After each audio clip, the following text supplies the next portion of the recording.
Hi, I'm Kirsten, and I'm 44 years old. Thanks for picking my story. I hope you find it either insightful or really entertaining. I certainly didn't expect what happened to me. I've always been close to my friends, especially Trisha, my best friend since college. We met back when we were 20 and 19, and we've been inseparable ever since. We had big dreams of living next door to each other and raising our kids together. And you know what? We actually made it happen. We worked hard in college, found great partners, and bought houses right next to each other, just like we planned. Before we knew it, Trisha and I were both expecting babies around the same time. It was a funny coincidence as we got pregnant just a couple of months apart. It wasn't exactly what we had planned, but it added an extra thrill to our journey. Life was pretty good for us. Trisha felt like more than just a friend. She was like a twin flame or a sister I never knew I had. We did everything together and genuinely cared for each other. As the years passed by, our bond only grew stronger. Our kids were growing up too, and Kyler and Ricky especially became inseparable, just like us. They didn't really have a choice. Trisha and I were so close, they had to get along. Trisha's husband and I even joked about whether our kids would end up falling in love when they grew up. Trisha and I thought it was unlikely, but life has a funny way of surprising you. I remember that day so clearly, like it just happened. Trisha and I were sitting on her porch, chatting away about everything, as best friends do. Suddenly, Ricky and Kyler walked up the driveway, and there was something different about them. It struck me when I saw them holding hands. Ricky was 19 and Kyler was 18, and it seemed like that was the moment they decided to be officially together. Trisha and I were surprised, but apparently, their friends and even their cousins had seen it coming for a while. "Hey, you two, how was your day?" "Wait, what's going on here?" Kyler and Ricky both took a deep breath and then spilled the news. "Mom, Aunt Trisha, Ricky, and I are officially a couple." "What? Really? Oh, that's fantastic news, you two. I knew something was up when you walked up the driveway holding hands like that." "Yeah, we decided to make it official. We've been keeping it quiet for a while now. Looks like our husbands were right, huh?" "Seems that way. But seriously, congratulations, you two. We're so happy for you. Thanks, Aunt Kirsten. It means a lot. We were a bit nervous about how you guys would react." "Sweetheart, you should have told us sooner. We're thrilled for both of you." "Absolutely, you don't need to worry. We're here to support you, just like always." "We appreciate that, Aunt Kirsten, and we're really glad you guys are okay with it. And who knows, maybe our kids will grow up together just like we did. We might even start placing bets on when they'll become a couple." "Let's not rush things now. Let's just celebrate this beautiful moment." "Sounds good to me. Thanks, Mom, Aunt Trisha, for being so cool about it." "Always, sweetheart. Love knows no schedule. We're just happy you found each other." It felt like destiny had brought Kyler and Ricky together. Trisha and I were thrilled for our kids. However, things took a turn when they were on a school trip, and Trisha and I were hanging out at my place. Out of the blue, Trisha asked, "Hey, Chris, have you ever thought about whether our kids should really be together?" I knew there was more to it, but she brushed it off. Despite my persistence, she avoided the topic and made excuses to leave early. It bothered me, but I let it slide. Over the years, Trisha's unease around Kyler and Ricky's affection became obvious. I couldn't ignore it any longer. "Trisha, what's really going on?" She denied any issue, but I could sense her discomfort. I confronted her, urging her to open up. Despite her denial, I reassured her of my support and urged her not to shut me out. She insisted everything was fine, but I couldn't shake the feeling that she was hiding something. Once Ricky and Kyler announced their engagement, the chaos of wedding planning began. We threw ourselves into organizing the big day, but Trisha's involvement was noticeably lacking. She made excuses, leaving me to handle most of the responsibilities. While Trisha's behavior wasn't entirely unexpected, it surprised Ricky and Kyler. They assumed Trisha and I would be inseparable in the planning process. Instead, it felt like I was managing everything alone. Trisha's increasing distance became more obvious as time passed, and Ricky started confiding in me about her unusual reactions. Every time Kyla came up, he couldn't shake the feeling that Trisha wasn't entirely happy about their marriage. "Have you talked to her about it?" "Yeah, I have. She keeps insisting that everything's fine when I know it's not. I don't understand why she's acting so strangely. Despite our concerns about Trisha, we had a wedding to plan. and there was no time to dwell on her negativity. Ricky and Keila were excited to celebrate their love, and ensuring their special day went smoothly became my top priority. The anticipation for the wedding day was intense after weeks of careful planning.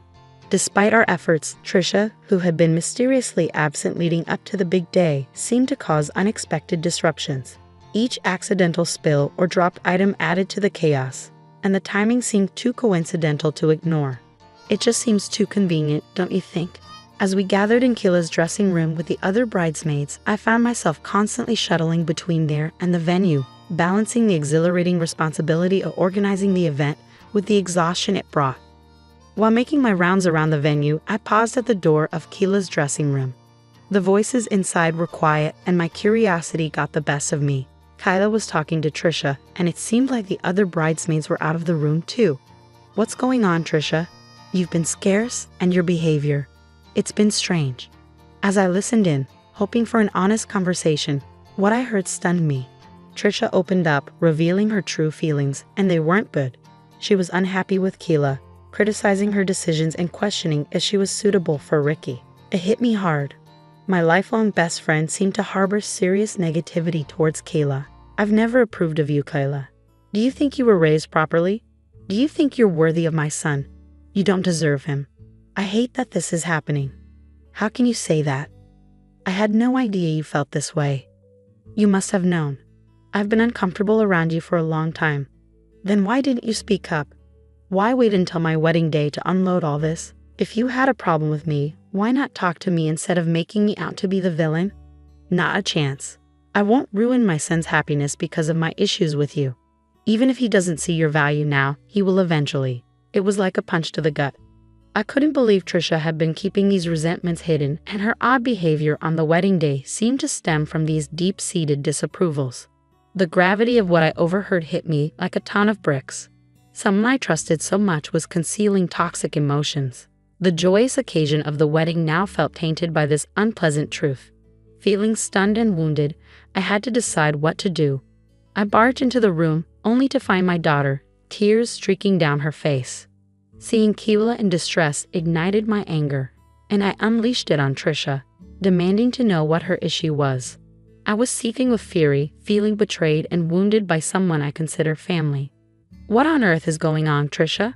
What's gotten into you? Are you out of your mind?" Trisha seemed taken aback, probably not expecting my abrupt entrance. I didn't care. I needed answers. The atmosphere in the room was tense, with everyone else remaining silent, likely shocked by the sudden confrontation. But I paid no heed to their reactions. All that mattered was unraveling this mess and salvaging what was left of the wedding. "Trisha, tell me what's happening. Why is my daughter crying on her wedding day?" "Kirsten, it's nothing really. Just some pre-wedding jitters." "Jitters? Come on, Trisha. I heard your conversation in there. You can't deceive me."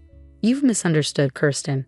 I was simply telling Keila about the stresses of weddings, you know." "Don't lie to me, Trisha.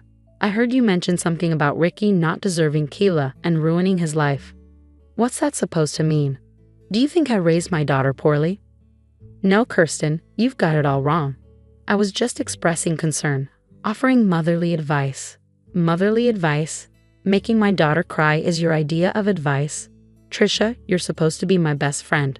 What kind of friend talks negatively about their bestie's daughter on her wedding day?" "Kirsten, I had no more excuses, Trisha. You've been a terrible friend, and I won't tolerate you ruining my daughter's special day. If you can't be happy for her, maybe you should leave." We continued arguing, and Keila was attempting to fix her makeup. Eventually, Trisha left, embarrassed and unable to accept responsibility for her actions. It was truly eye-opening to witness. "Why would she do this to me, Ma? What did I do?" "I don't know, sweetheart, but one thing's for sure. It's not your fault. Trisha's acting childish, and she's clearly envious of you." "I mean, why bring this up now? Like you said, if she had a problem, she should have talked to you. But she knows her excuses for disliking you don't hold water, or else she wouldn't have behaved so terribly." Keila shed a few more tears, and I reassured her that everything would be all right. Then, I had a sudden idea. "I just thought of something. We're going to teach that woman a lesson, but only if you're okay with it," I said, seeking Keila's approval. I outlined my plan to expose Trisha's true nature, which immediately lifted Keela's spirits. She agreed it was a perfect plan and urged us to act swiftly to give Trisha a taste of her own medicine. With the plan in motion, we proceeded with the ceremony, trying to maintain a sense of normalcy. Throughout the event, I kept an eye out for Trisha, who appeared increasingly uncomfortable. Good. I was pleased to see her squirm, but she was about to feel even more uncomfortable. As Keela and Ricky exchanged vows, the atmosphere relaxed, and people began to enjoy the festivities. That's when I sprang into action. I approached the DJ booth and requested the microphone and controls for a few minutes, explaining that I had an important announcement to make. With determination, I took charge of the microphone, signaling for the music to stop. A hush fell over the room as all eyes turned to me. Trisha, standing in the corner, looked visibly nervous.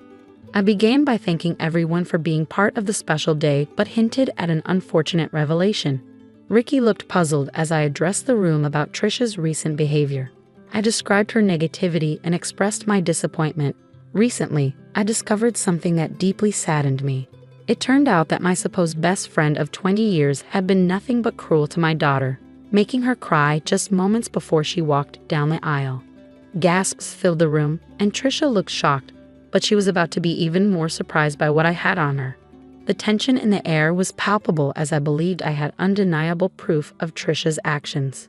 With a dramatic flair, I revealed an audio recording from my Bluetooth earpiece, capturing a conversation between Trisha and Keela. People gasped as the harsh words reverberated through the venue. You see, as the event planner, I wore an earpiece and carried a clipboard, bustling around the venue. I made it a habit to record my conversations so I could listen back later and plan the wedding accordingly. Even on the wedding day, this setting was still on, thank goodness. Without it, I wouldn't have the standing audio recording. Mom, is this true? Did you really say those things to her? I can explain. How could you do that to Keela on our wedding day? Ricky, honey, I didn't mean for things to escalate like this. I was just worried. Worried, Mom? Kyla and I have been together for years. She's my partner, the love of my life. You had no right to question that on our wedding day. I know. There's no excuse. Do you really think you can talk about Kayla like that and then act like everything's fine? Ricky, please try to understand. I didn't mean it. Trisha's face turned several shades of red as the recording played for everyone to hear. She looked like she wanted to disappear. Ricky's scowl deepened, clearly disgusted by his mother's behavior. The guests were stunned, many of them glaring at Trisha as I stopped the recording after letting it play a couple of times. The room fell into silence. You could hear a pin drop, and Trisha's nervous gulp was audible. How could you do this to me? You did it to yourself, Trisha. You're despicable, and I'm relieved to finally see it. I'll never forgive you for this. Fine, because we'll never forgive you either. Security, please escort her out. What? Why? You're really going to kick out your own mother? We'll discuss this later, Mom. I'm still deeply hurt. I think it's best if you leave. I can't believe this. You're trying to ruin my life. Believe it, Trisha. No one gets away with making my daughter cry. Now go. As the commotion settled and Trisha attempted to garner support from the crowd, I felt a whirlwind of emotions. Part of me was furious, not just at Trisha, but also at myself for missing the signs earlier. I prided myself on being a vigilant and supportive mother, and failing to see Trisha's true nature for so long left me feeling terrible. Trisha tried to justify herself, but I wasn't interested. She had plenty of time to talk to me about whatever was bothering her. But she chose to do it on a day meant for joy and happiness, clinging to her excuses for as long as she could. Leave now, Trisha. Kayla, Ricky, and I will listen to you when we're ready. She had months to come clean, but she chose to disrupt a day meant for celebration with her grievances. Determined to dispel the negativity and salvage the celebration, we pressed on with the festivities. Finally conceding defeat, Trisha chose not to further embarrass herself and cooperated with the security guards to leave. Despite feeling foolish for not seeing through Trisha's facade earlier, there was a strange sense of relief in finally seeing her true colors. Someone who deliberately tries to ruin a wedding, especially one involving their own family, lacks basic decency and empathy. After Trisha's departure, the wedding resumed. Although there was some lingering awkwardness, the genuine love and joy of Keela and Ricky helped to lift everyone's spirits. The couple radiated happiness, overshadowing the negativity Trisha had attempted to inject into their special day. As the hours passed, we continued to enjoy ourselves, despite Trisha's attempts to reach out to me through calls, all of which I declined. I sent her a firm text indicating that I wasn't ready to speak with her. Her actions towards my daughter on such an important day were unforgivable. Even Trisha's husband appeared visibly upset, choosing to leave the wedding early, presumably to have a serious conversation with her. I didn't know how things would unfold, nor did I particularly care. My priority was supporting Keela and Ricky, ensuring that despite the hiccup, their wedding day remained a cherished memory for them. As the night wore on, I couldn't shake off the anger and disappointment at Trisha's betrayal.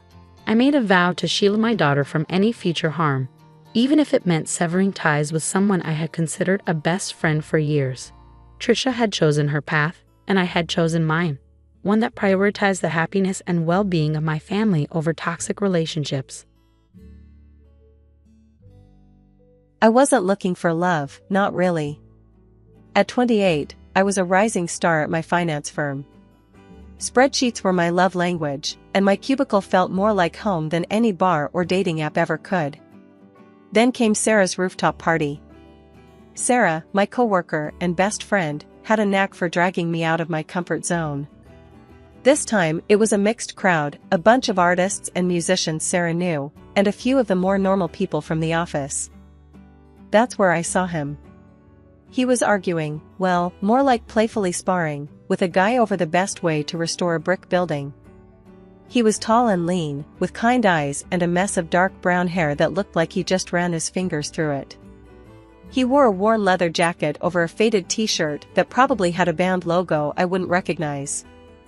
The opposite of my usual button-down and slacks crowd, but something about him drew me in.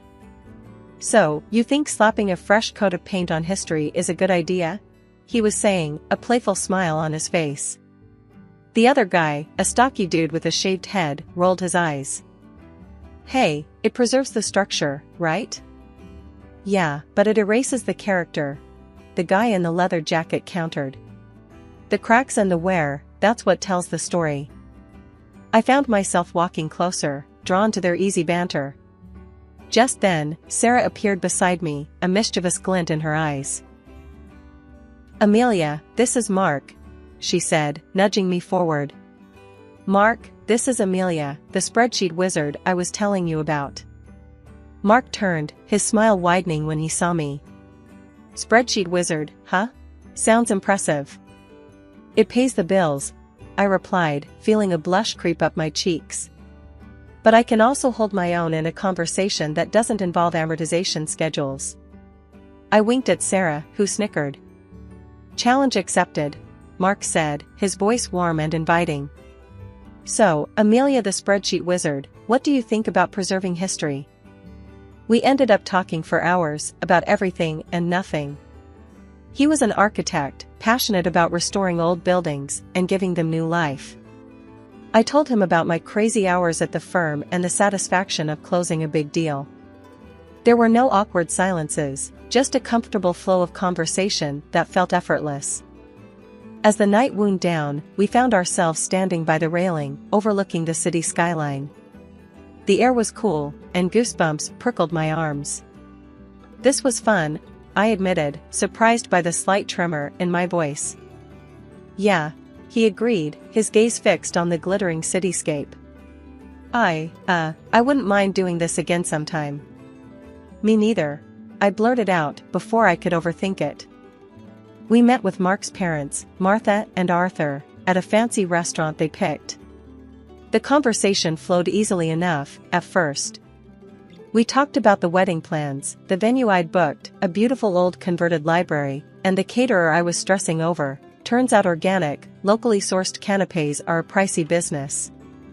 Then, things took a weird turn. Martha, mid-bite of her lobster bisque, which she pronounced bisky with a forced accent, suddenly fixed me with a steely gaze. So, Amelia, she said, dabbing her lips with a napkin, Mark tells me you work in finance? Yes, I'm a financial analyst at a large firm downtown, I replied, unsure where this was going. Analyst, huh? Sounds important. Arthur chimed in, his voice booming across the table.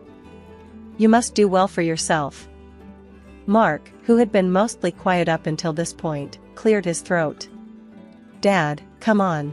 That's not what we're talking about. Just making conversation, son, Arthur said, waving his hand dismissively.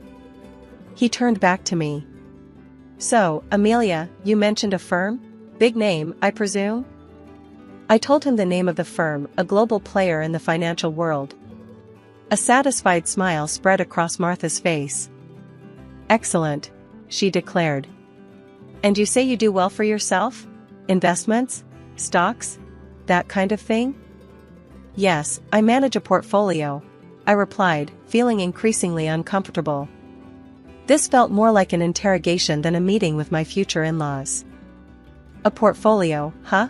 Martha leaned forward, her eyes gleaming. How much are we talking about here, dear? My jaw dropped. This was outrageous. Nobody, not even family, asked questions like that. I glanced at Mark, hoping he'd step in, but he just avoided my gaze, fiddling with his breadbasket. That's really personal information, Mrs. Miller, I said, forcing a smile. Oh, come on, honey, Martha huffed. We're practically family now. Isn't that right, Mark? Mark mumbled something non-committal, his cheeks flushed pink. I decided to take matters into my own hands.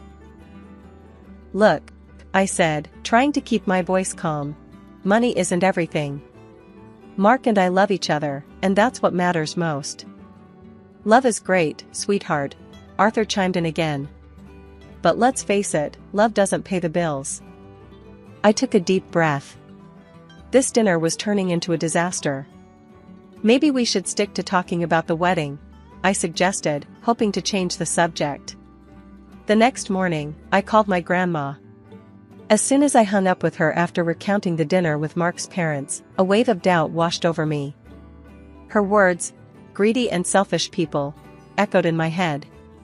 But I brushed it off. Grandma could be a bit old-fashioned sometimes. Sure, Martha and Arthur were a little blunt, but they seemed genuinely happy for us.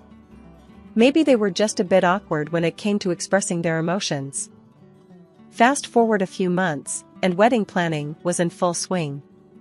Everything, from the venue to the flowers, felt like pulling teeth. Whenever money came up, Mark would give a sheepish shrug and say, "Work's been a bit tight lately." His parents, bless their hearts, kept offering suggestions, cheaper venues outside the city limits, a family friend who did amazing catering for a discount meaning they'd barter for vegetables from their neighbor's garden. Needless to say, I ended up footing most of the bill.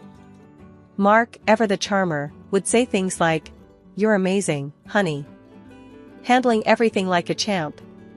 But his lack of financial contribution started to grate on me. Finally, the big day arrived. It was beautiful, the weather cooperated, the food was delicious, and most importantly, Mark and I said "I do." The only sour note was Grandma.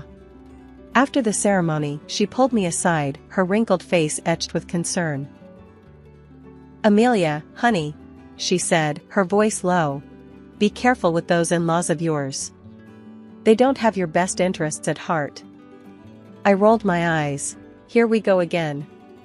"Grandma, they're just excited. They love Mark, they love me. Everything's fine."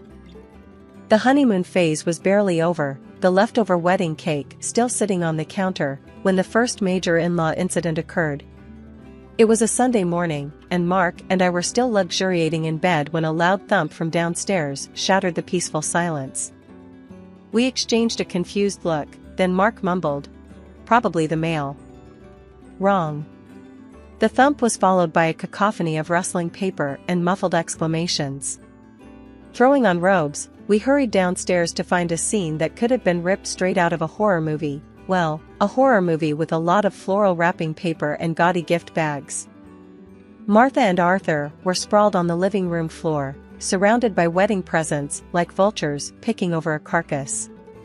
They were tearing into boxes, oohing and awing over some items, tossing others aside with dismissive grunts.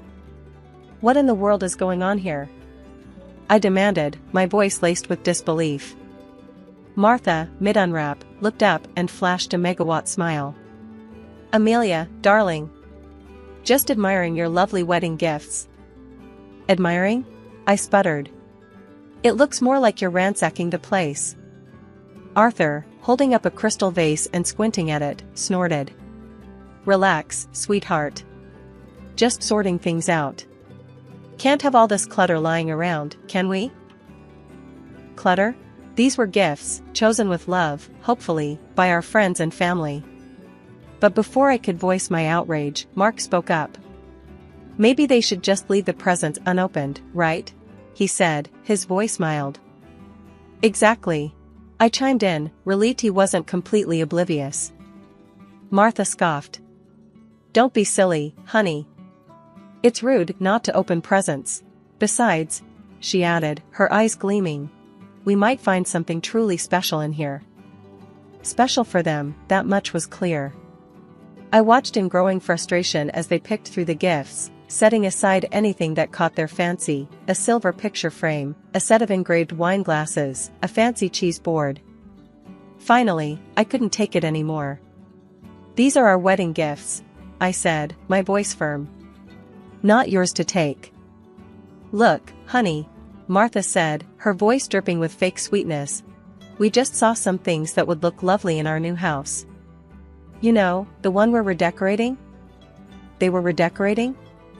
With our wedding gifts? The anger bubbled up inside me, threatening to spill over. "What about the gift you got us?" I asked, my voice tight. Martha paused, her hand hovering over a box wrapped in fancy floral paper. She rummaged through the pile, finally pulling out a small, oddly shaped package. With a flourish, she handed it to me. I unwrapped it slowly, my heart sinking with each layer of tissue paper. Inside was a cheap glass statuette, the kind you'd find at a discount store, adorned with garish plastic flowers. My stomach churned. This was their idea of a wedding gift? Maybe Grandma was right. Maybe I'd married into a nightmare. The wedding gift incident was just the tip of the iceberg. Martha's shopping sprees became a regular occurrence. She'd call, all chipper, and ask me to join her for a girls' day out. What it actually meant was me being her unpaid personal shopper. We'd browse stores, and inevitably, Martha would find something absolutely must-have. Then, at checkout, she'd do this weird shuffle with her purchases and mine, muttering about forgetting her wallet and such a hassle with separate bags. Of course, by the time the cashier figured it all out, I'd be stuck paying for both our stuff. Arthur wasn't much better. Weekends were his prime visiting time. He'd waltz in unannounced, plop himself down on the couch, and proceed to spend the entire day glued to the TV, inhaling whatever snacks I had on hand. When I finally built up the courage to ask him why he spent so much time at our place, he looked at me with a straight face and said, "Saves money on groceries and electricity, doesn't it?" The audacity of the man. Did he think we were running a charity? Mark, ever the peacekeeper, just rolled his eyes and muttered something about Dad just needing some company. The birthday dinner was the final straw. I decided to treat myself, a nice night out at a fancy restaurant, to celebrate another year older, and hopefully wiser. Naturally, I invited Martha and Arthur. Big mistake. The menu was a confusing array of French names and unfamiliar ingredients. Undeterred, Martha and Arthur ordered the most expensive dishes, pronouncing them with a confidence that belied their complete lack of knowledge. Halfway through the meal, Martha declared the escargots too slimy and pushed the plate away. Arthur choked on a mouthful of bouillabaisse, spraying a gout of saffron broth across the table. The entire evening was a disaster. By the time the bill arrived, my blood pressure was through the roof. The cost of that meal could have fed us for a month. And guess who offered to chip in? Nope, not Mark. He just sat there, oblivious, while I choked out a strained thank you to the waiter and reached for my credit card. Back home, fuming and frustrated, I finally confronted Mark. "How can you just let your parents walk all over you like that?" I demanded. "Come on, babe," he said, dismissive. "It's not a big deal. They're just, like that." "Like what?" selfish and entitled? Mark, this isn't okay. He sighed, running a hand through his hair. Look, I love you, but you gotta pick your battles. My parents are, well, my parents. They're not gonna change.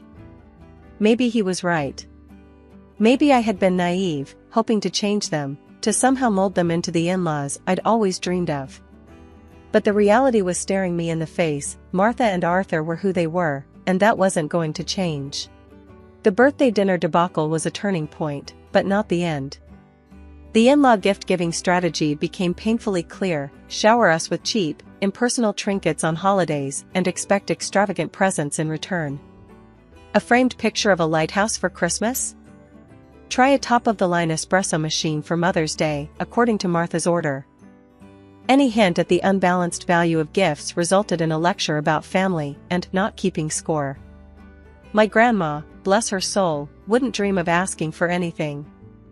Every time I'd inquire about a holiday gift, she'd brush it off with "Honey, I have everything I need. Just come visit, that's all that matters." Meanwhile, Martha and Arthur treated gift-giving like a competitive sport. They'd show up unannounced, a triumphant glint in their eyes, brandishing their latest treasures. A chipped ceramic fruit bowl for Christmas? A set of mismatched oven mitts decorated with faded cartoon cats for Valentine's Day? Each offering felt like a slap in the face. The final insult came on Thanksgiving. This year, I'd opted for a quiet night in, just Mark and me, maybe order some takeout and watch a movie. But of course, Martha and Arthur had other plans. They barged in, laden with shopping bags, their faces plastered with self-satisfied grins. "Happy Thanksgiving, sweetie," Martha trilled, thrusting a brightly wrapped package at me. I unwrapped it with a sinking feeling. Inside was a gaudy scarf, the kind you might find at a gas station gift shop. Flowers were fake plastic, the fabric felt like sandpaper against my skin. "It's perfect, isn't it?" Martha beamed. "Matches your new coat perfectly." I forced a smile. The coat in question was a vintage find I'd scored at a thrift store. The scarf, well, it clashed spectacularly. "Thanks, Martha," I mumbled, trying to hide my disappointment. Arthur, meanwhile, was holding up a small box. "And for you, son," he declared, "a little something to help you unwind after a long day at work." Mark's eyes lit up. He eagerly tore into the box, revealing a pack of cheap drugstore cigars. The kind that smelled like dirty ashtrays and regret. "Thanks, Dad," he said, a genuine smile spreading across his face. That was it. The final straw. Here I was, staring at a birthday gift that insulted my taste and a husband who seemed more excited about a pack of drugstore cigars than his wife's well-being. The anger simmered inside me, threatening to boil over. But instead of exploding, I did something completely unexpected. I took a deep breath, forced a smile, and thanked them for the lovely gifts. A glimmer of hope arrived in the form of my work performance. I landed a coveted quarterly award, a hefty bonus that practically screamed, "Celebrate." Venice, with its romantic canals and rich history, had always been a dream destination.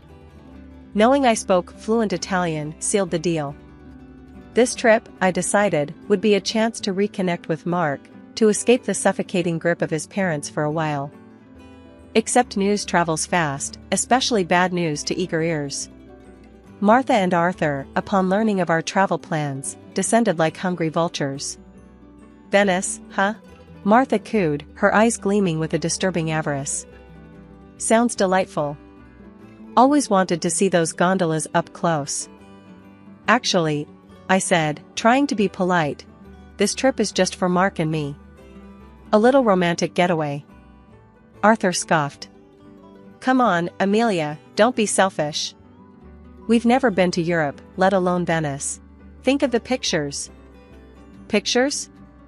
This wasn't about a photo op with gondolas, it was about escaping their smothering presence. "I'm sorry," I said, my voice firm, "but this is a trip for two." My polite refusal triggered a meltdown of epic proportions. They called me selfish, greedy, accused me of trying to alienate Mark from his family. The worst part? Mark, ever the peacekeeper, didn't stand up for me. Instead, he mumbled something about maybe they could come along and it wouldn't be that bad. That's when I knew. This wasn't just about a trip anymore. This was about boundaries, about respect, about whether our marriage could survive his parents' constant intrusion. I looked at Mark, my voice laced with ice. Absolutely not.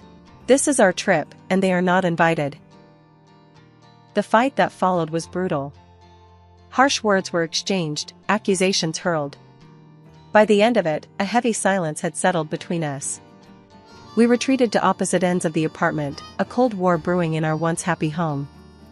Days blurred into one another, the silence in the apartment a constant reminder of the chasm that had opened between Mark and me.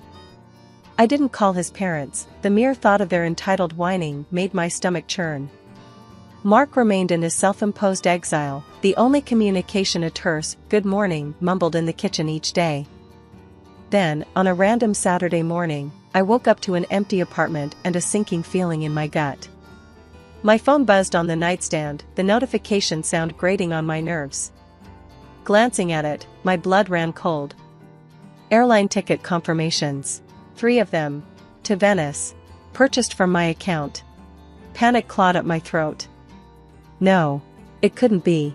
But as I scrolled through the confirmations, the sickening truth settled in. Mark, with the audacity of a seasoned thief, had used my trusted access to our bank account to book not only his own ticket to Venice, but 2 more, for his precious parents. Hotel reservations, also courtesy of my hard-earned money, confirmed my suspicions. He'd gone behind my back, completely disregarded my feelings, and booked a vacation for himself and his leech-like family with my money. The anger, hot and furious, burned away the remnants of any affection I might have had left for him. My fingers flew across the screen, canceling the return flights and hotel rooms. Next, with a steely resolve, I revoked Mark's access to my bank account. One small act of defiance in the face of their colossal selfishness. A few hours later, my phone erupted with a call. Mark's name flashed on the screen, but I let it go to voicemail. The voicemail notification arrived a moment later, his voice laced with a mixture of panic and fury. "Amelia, where the hell are you? We're supposed to be checking into the hotel. What did you do with the tickets?" I deleted the message without listening. Then came a barrage of texts, from both Mark and Martha. A mixture of demands, accusations, and veiled threats. Mark's final message, though, sent a dark chuckle rippling through me. "If you don't give me back access to the account and get us on that damn plane, Amelia, we're done. Consider this your divorce notice." With a newfound clarity, I started making my own plans. I contacted a lawyer, the weight lifting from my shoulders with each step towards independence. Mark's divorce notice might as well have been a gift. I didn't wait for Mark to waltz back in, tail between his legs. Packing was cathartic. Clothes went into suitcases, knickknacks into boxes. But the gifts from Martha and Arthur, those gaudy trinkets and mismatched sets, I left untouched. I lined them up on the living room floor, a garish monument to their selfishness. A final act of defiance before I slammed the door shut on that chapter of my life. Grandma's house, with its familiar scent of cinnamon rolls and worn furniture, felt like a warm hug. Tears streamed down my face as I recounted the entire ordeal, the hurt and anger spilling out like a dam breaking. Grandma listened patiently, a sad smile on her lips. "I told you, honey," she said softly, her voice laced with a hint of "I told you so," but mostly concern. "But sometimes you gotta learn things the hard way." "You know," I said, a newfound determination settling in my voice. "Maybe this is a good thing. Now I know what to look for, what to avoid." A few days later, a knock on the door shattered the peaceful afternoon. My heart lurched, but before I could react, Grandma ushered me towards the back room. Peeking through the curtain, I saw Mark standing there, looking lost and dejected. "Amelia, please," he pleaded, his voice thick with desperation. "Let me explain. Grandma opened the door a crack, her expression unreadable. Mark launched into a groveling apology, spewing words about realizing his mistakes and trying to distance himself from his parents. The anger that had been simmering inside me bubbled over. I barged into the hallway, a cold fury in my eyes. Distance himself? I scoffed. Mark, you were about to spend my money taking them on a vacation. This isn't about you suddenly seeing the light. This is about you being comfortable. Comfortable because I paid the bills and bought your parents presents. He opened his mouth to protest, but I cut him off. No, Mark. This is over. I don't want to build a life with someone who prioritizes comfort over respect, or someone who lets his parents walk all over him and his wife. I deserve better than that. Mark's face crumpled, but this time I felt no pity. The door shut with a finality that echoed in the silence that followed. Maybe Grandma was right. Maybe this wasn't the end. Maybe it was the beginning of something new, something better. A life free of entitled in-laws, a life filled with respect, and maybe, someday, with love that wasn't selfish or convenient. The bell finally pierced the monotone, and the classroom erupted into a symphony of shrieks and locker slams. I, Kaylee, reveled in the controlled chaos. It had been my reality for the past 20 years, ever since I graduated with a teaching degree and a head full of idealism. My parents, bless their practical hearts, had urged me towards a stable career, accounting, maybe law. But the thought of spending my days hunched over numbers or arguing legalese sent shivers down my spine. Ms. Evans! Ms. Evans! A small hand tugged at my sleeve. I looked down to see Lily, a wisp of a girl with bright, curious eyes, bouncing on the balls of her feet. Yes, Lily? Can I stay after school again today? I finished all my homework, and I really want to talk about that book you mentioned. A smile tugged at my lips. Lily was one of those rare students who devoured knowledge like candy. Most afternoons, she'd linger after class, peppering me with questions about everything from black holes to the intricacies of Shakespearean sonnets. Sure, kiddo, I said, ruffling her hair. But on one condition, we grab a healthy snack first. No heroics can happen on an empty stomach. She giggled, her smile infectious. Deal. The school day ended with a chorus of goodbyes, and Lily bounced towards the front door, searching for her usual ride. Today, however, wasn't her mom waiting, but a man I hadn't seen before. Tall and broad-shouldered, he had a warm smile that crinkled the corners of his eyes. Hey, Lily, he boomed, crouching down to her level. You ready to ditch this place? Lily squealed with delight and launched herself into his arms. Uncle Mark. This is Ms. Evans, my favorite teacher. Mark extended a hand towards me. Mark Miller, nice to meet you. Lily talks about you all the time. His handshake was firm, his eyes holding mine for a beat longer than necessary. A blush crept up my neck, and I mumbled a greeting. So, Ms. Evans, Mark continued, a playful glint in his eye. You must be some kind of superhero to keep this little tornado focused all day. Lily giggled, and I found myself smiling back. She's a bright one, that's for sure. A pleasure to have in class. Over the next few weeks, Mark became a regular fixture in the afternoon pickup routine. We'd chat briefly, the awkwardness slowly giving way to comfortable conversations. He was funny, intelligent, and talked about things beyond the usual kid-related topics. One afternoon, when Lily was engrossed in a book I'd loaned her, Mark lingered after the bell. Listen, Ms. Evans. He started hesitantly. I know this might seem crazy, but would you maybe like to grab coffee sometime?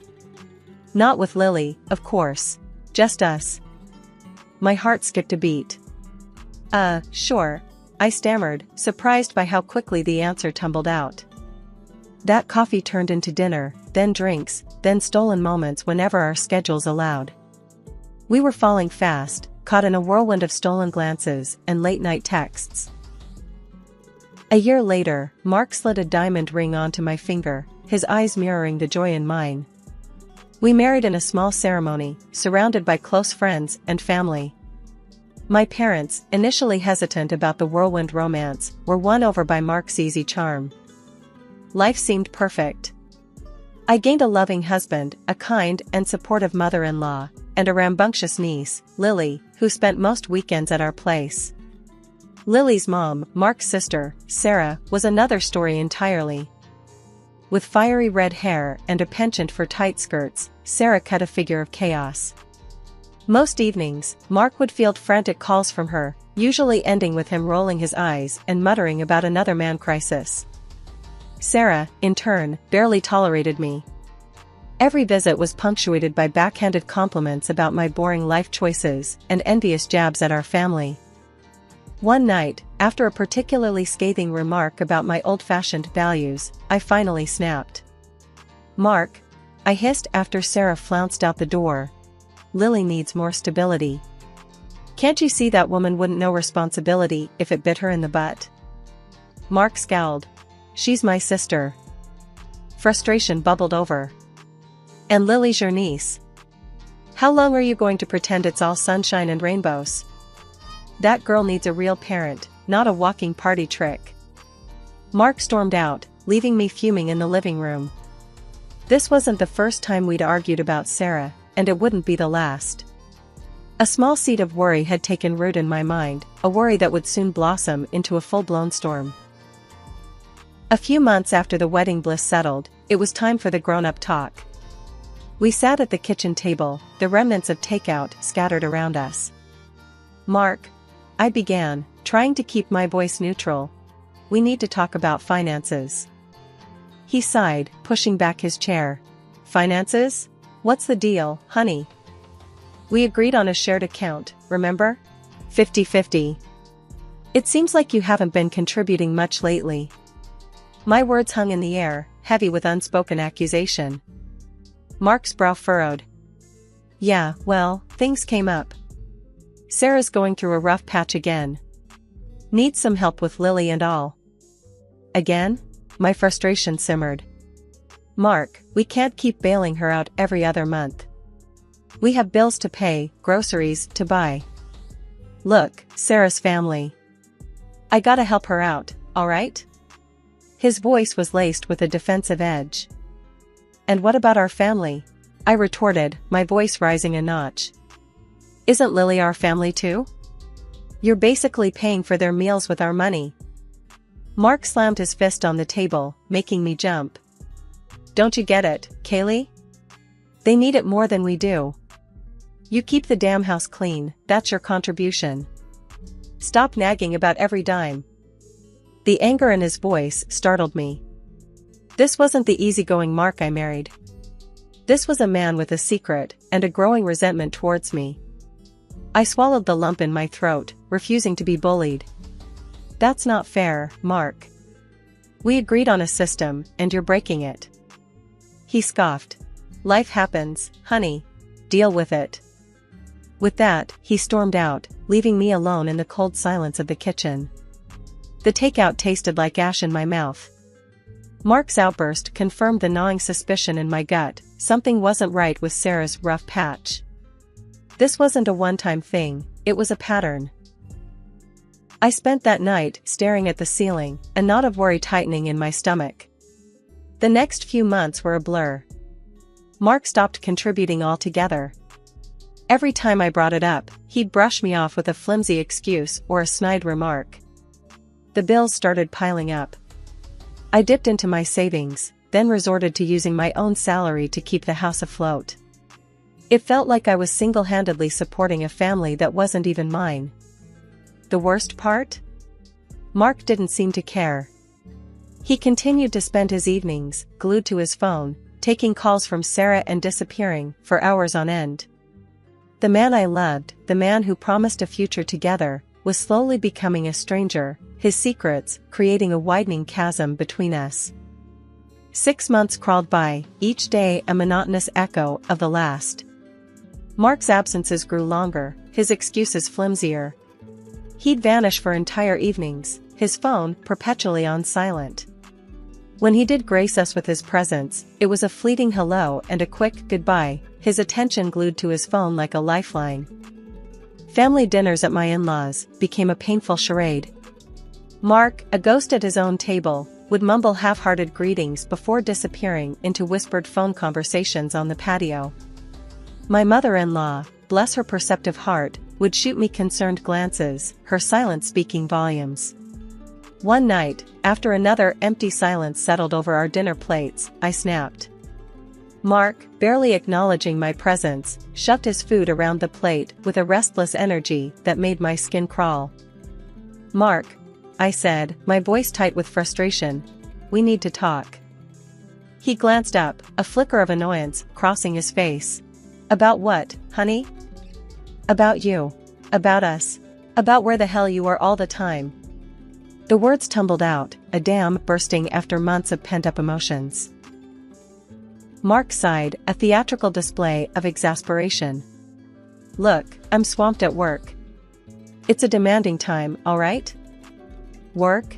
I scoffed, disbelief burning in my throat. You haven't worked a single late shift in months. What's really going on, Mark? He pushed back from the table, his face hardening. This isn't up for discussion. You wouldn't understand. Try me, I challenged, my voice rising a notch. Because right now, all I understand is that you're a stranger living in my house. The silence that followed was deafening. Mark stared at me, his jaw clenched, then turned on his heel and stormed out. I sank back in my chair, the weight of his indifference crushing me. Days turned into weeks, and Mark's absences became permanent. He wouldn't answer my calls, his texts going unanswered. The silence in our once vibrant home echoed his disappearance. One morning, I woke up to an empty bed and a chilling realization, I was alone. Desperation clawed at my throat. Silence wasn't a solution, it was a suffocating abyss. I poured my heart out on the cold, digital canvas of an email. Words of frustration, of loneliness, of the life we promised ourselves slowly dripping onto the screen. I demanded answers, a reason for his constant disappearances, and a fair share of the financial burden. Hitting send felt like throwing a pebble into a bottomless pit, a tiny splash in the vast emptiness of our marriage.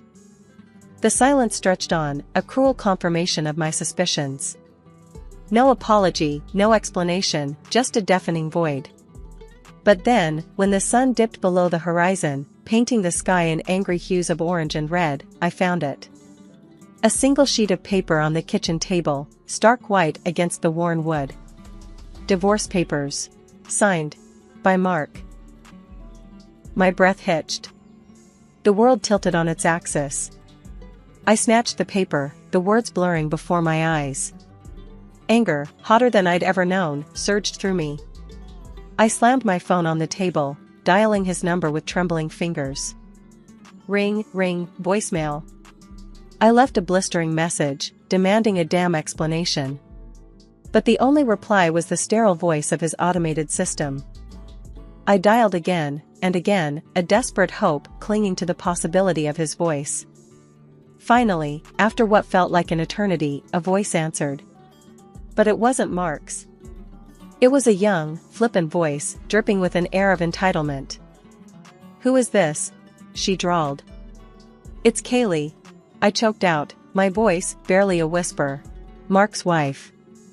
A chilling laugh echoed through the receiver. Wife. Honey, you're yesterday's news. Mark loves me, I'm his future now. So do yourself a favor and find somewhere else to live, okay? The phone clattered from my numb fingers, landing with a dull thud on the counter. My world shattered into a million pieces, the cruel reality settling in my gut like a lead weight. Betrayal, raw and searing, burned through me. Tears streamed down my face as I stumbled out of the apartment, the divorce papers crumpled in my fist. I needed my mother-in-law, her unwavering strength, a beacon in the storm that had become my life. The drive to her house was a blur. When I finally reached the familiar porch, I practically pounded on the door. My mother-in-law opened it, her eyes widening at the sight of my tear-streaked face. Without a word, I collapsed into her arms, the dam breaking open. She held me tight, her soft murmurs a soothing balm on my wounded soul. As I sobbed the story of my shattered marriage, of Mark's lies and betrayal, a flicker of anger crossed her face. "Kaylee, you'll stay here, with us," she said, her voice firm. A hesitant nod escaped my lips. This wasn't what I'd envisioned, not the life I'd planned. But as I stepped inside, a small hand tugged at my coat. It was Lily, Mark's niece, her eyes filled with concern. "Auntie Kaylee? What's wrong?" she whimpered. I knelt down, pulling her into a hug. "It's okay, sweetie. Everything will be all right." As I held Lily close, a fierce protectiveness bloomed within me. This wasn't just about me anymore. It was about building a new life, a life where trust and love weren't empty promises.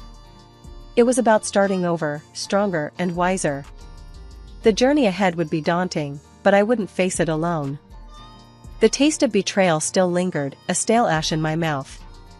Picking up the pieces of my life wouldn't be easy, but I wouldn't crumble. My first stop was Brenda Miller's office, the legal arena's reigning gladiator. Her office oozed power, sharp suits, gleaming chrome, and a faint scent of expensive cigars. My gut churned with suspicion. This wasn't a case of late nights at the office.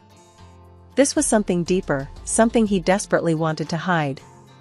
Swallowing my pride, I marched into Brenda Miller's office, a steely resolve hardening my features. Brenda, a lawyer with a reputation as sharp as a stiletto heel, surveyed me coolly.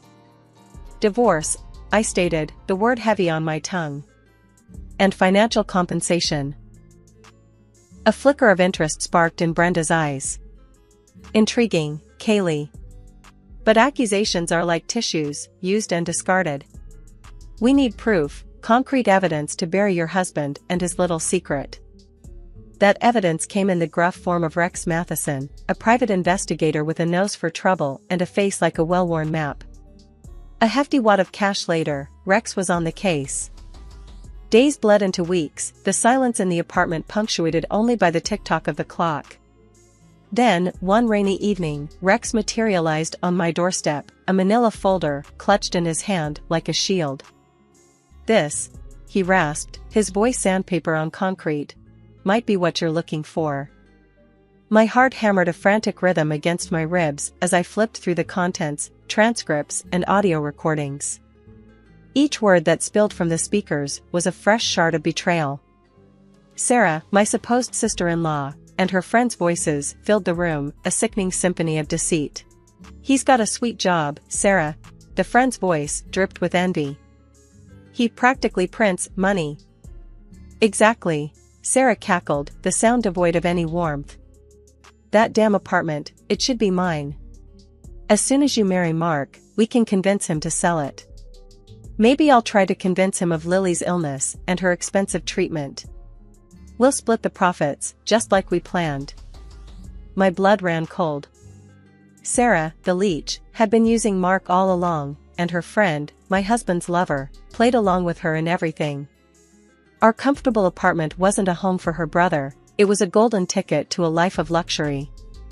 Mark, the gullible fool, was nothing but a pawn in her twisted game. Armed with this explosive evidence, I returned to Brenda's office, a cold fury simmering beneath the surface. Brenda listened intently, a dangerous glint in her eyes as the recordings played. "Bingo, Kaylee," she said, a slow smile spreading across her face. "This is gold. Time to make those cheaters pay dearly." But my stomach churned with a bitter cocktail of anger and a strange, unexpected worry. Mark may have been a gullible fool, but Lily, his innocent niece, was caught in the crossfire of his sister's greed. I couldn't let her become another casualty in this mess.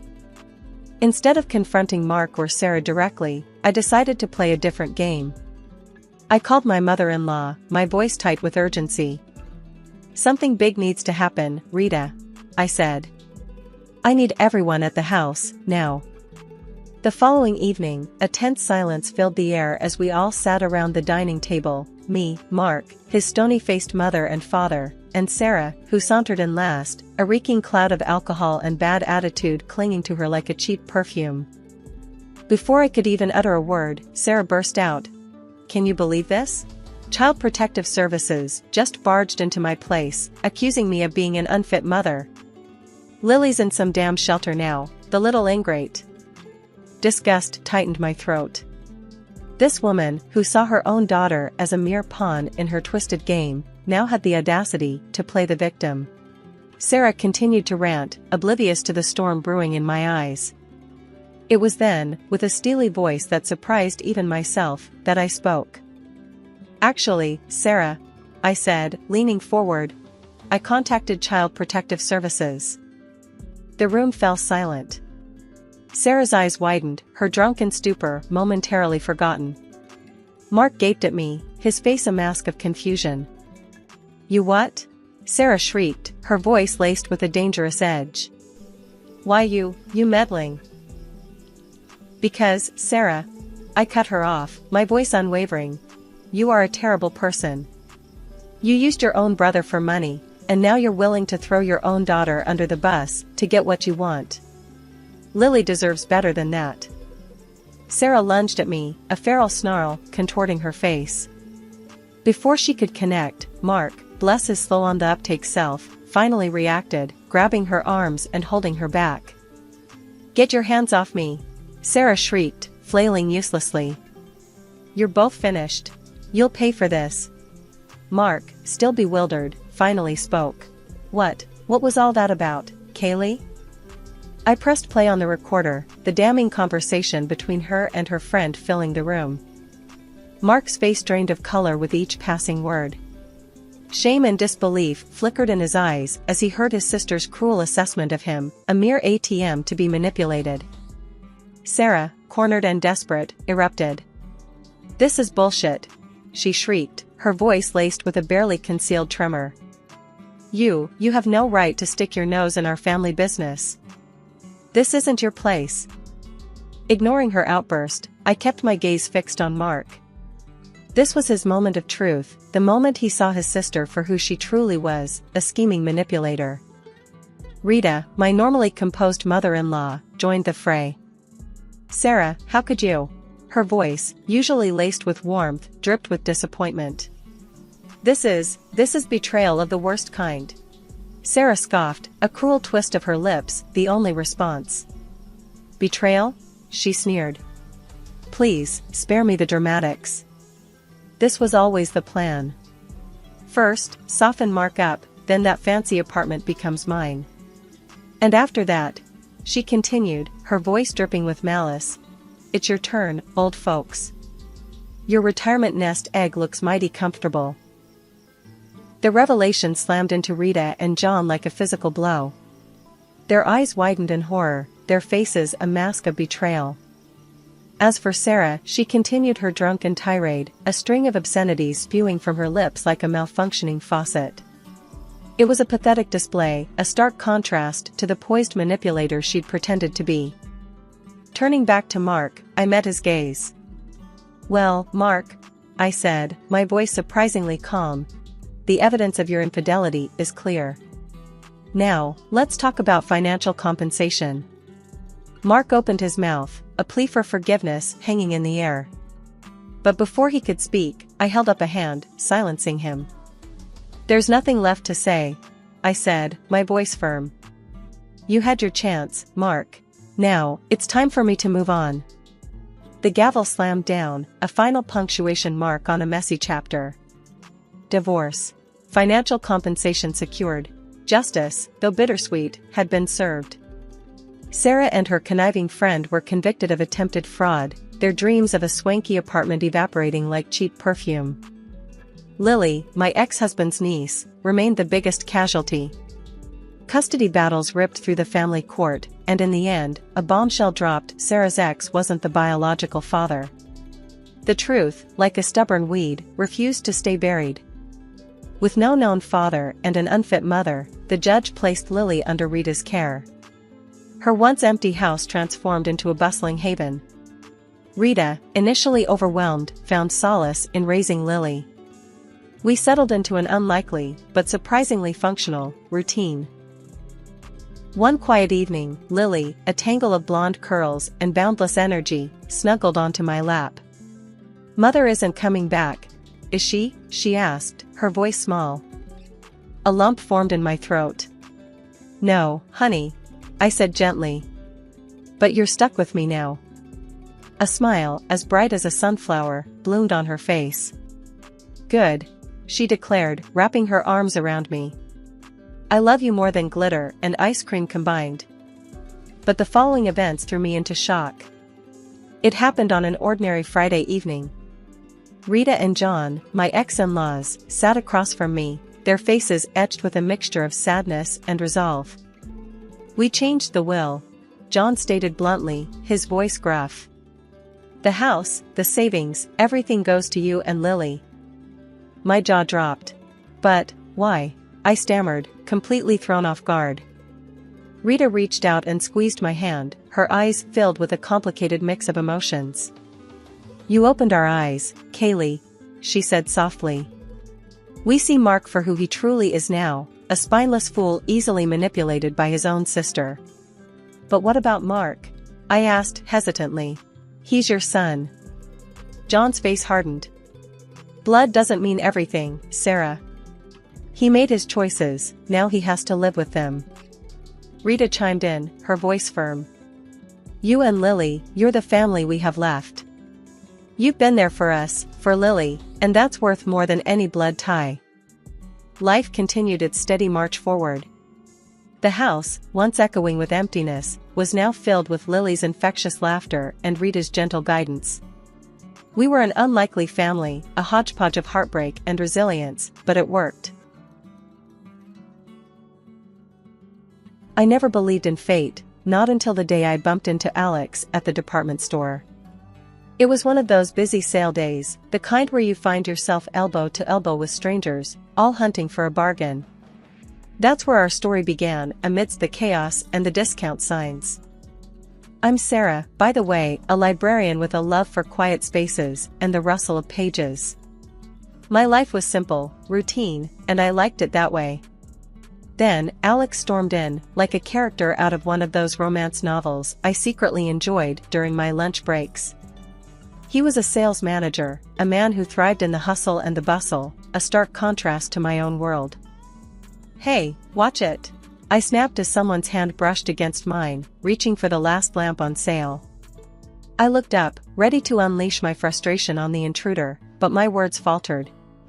There he was, Alex, with a grin that could light up the dim aisle we stood in. Sorry about that, he chuckled, his hand still on the lamp I had my eyes on. But I saw it first.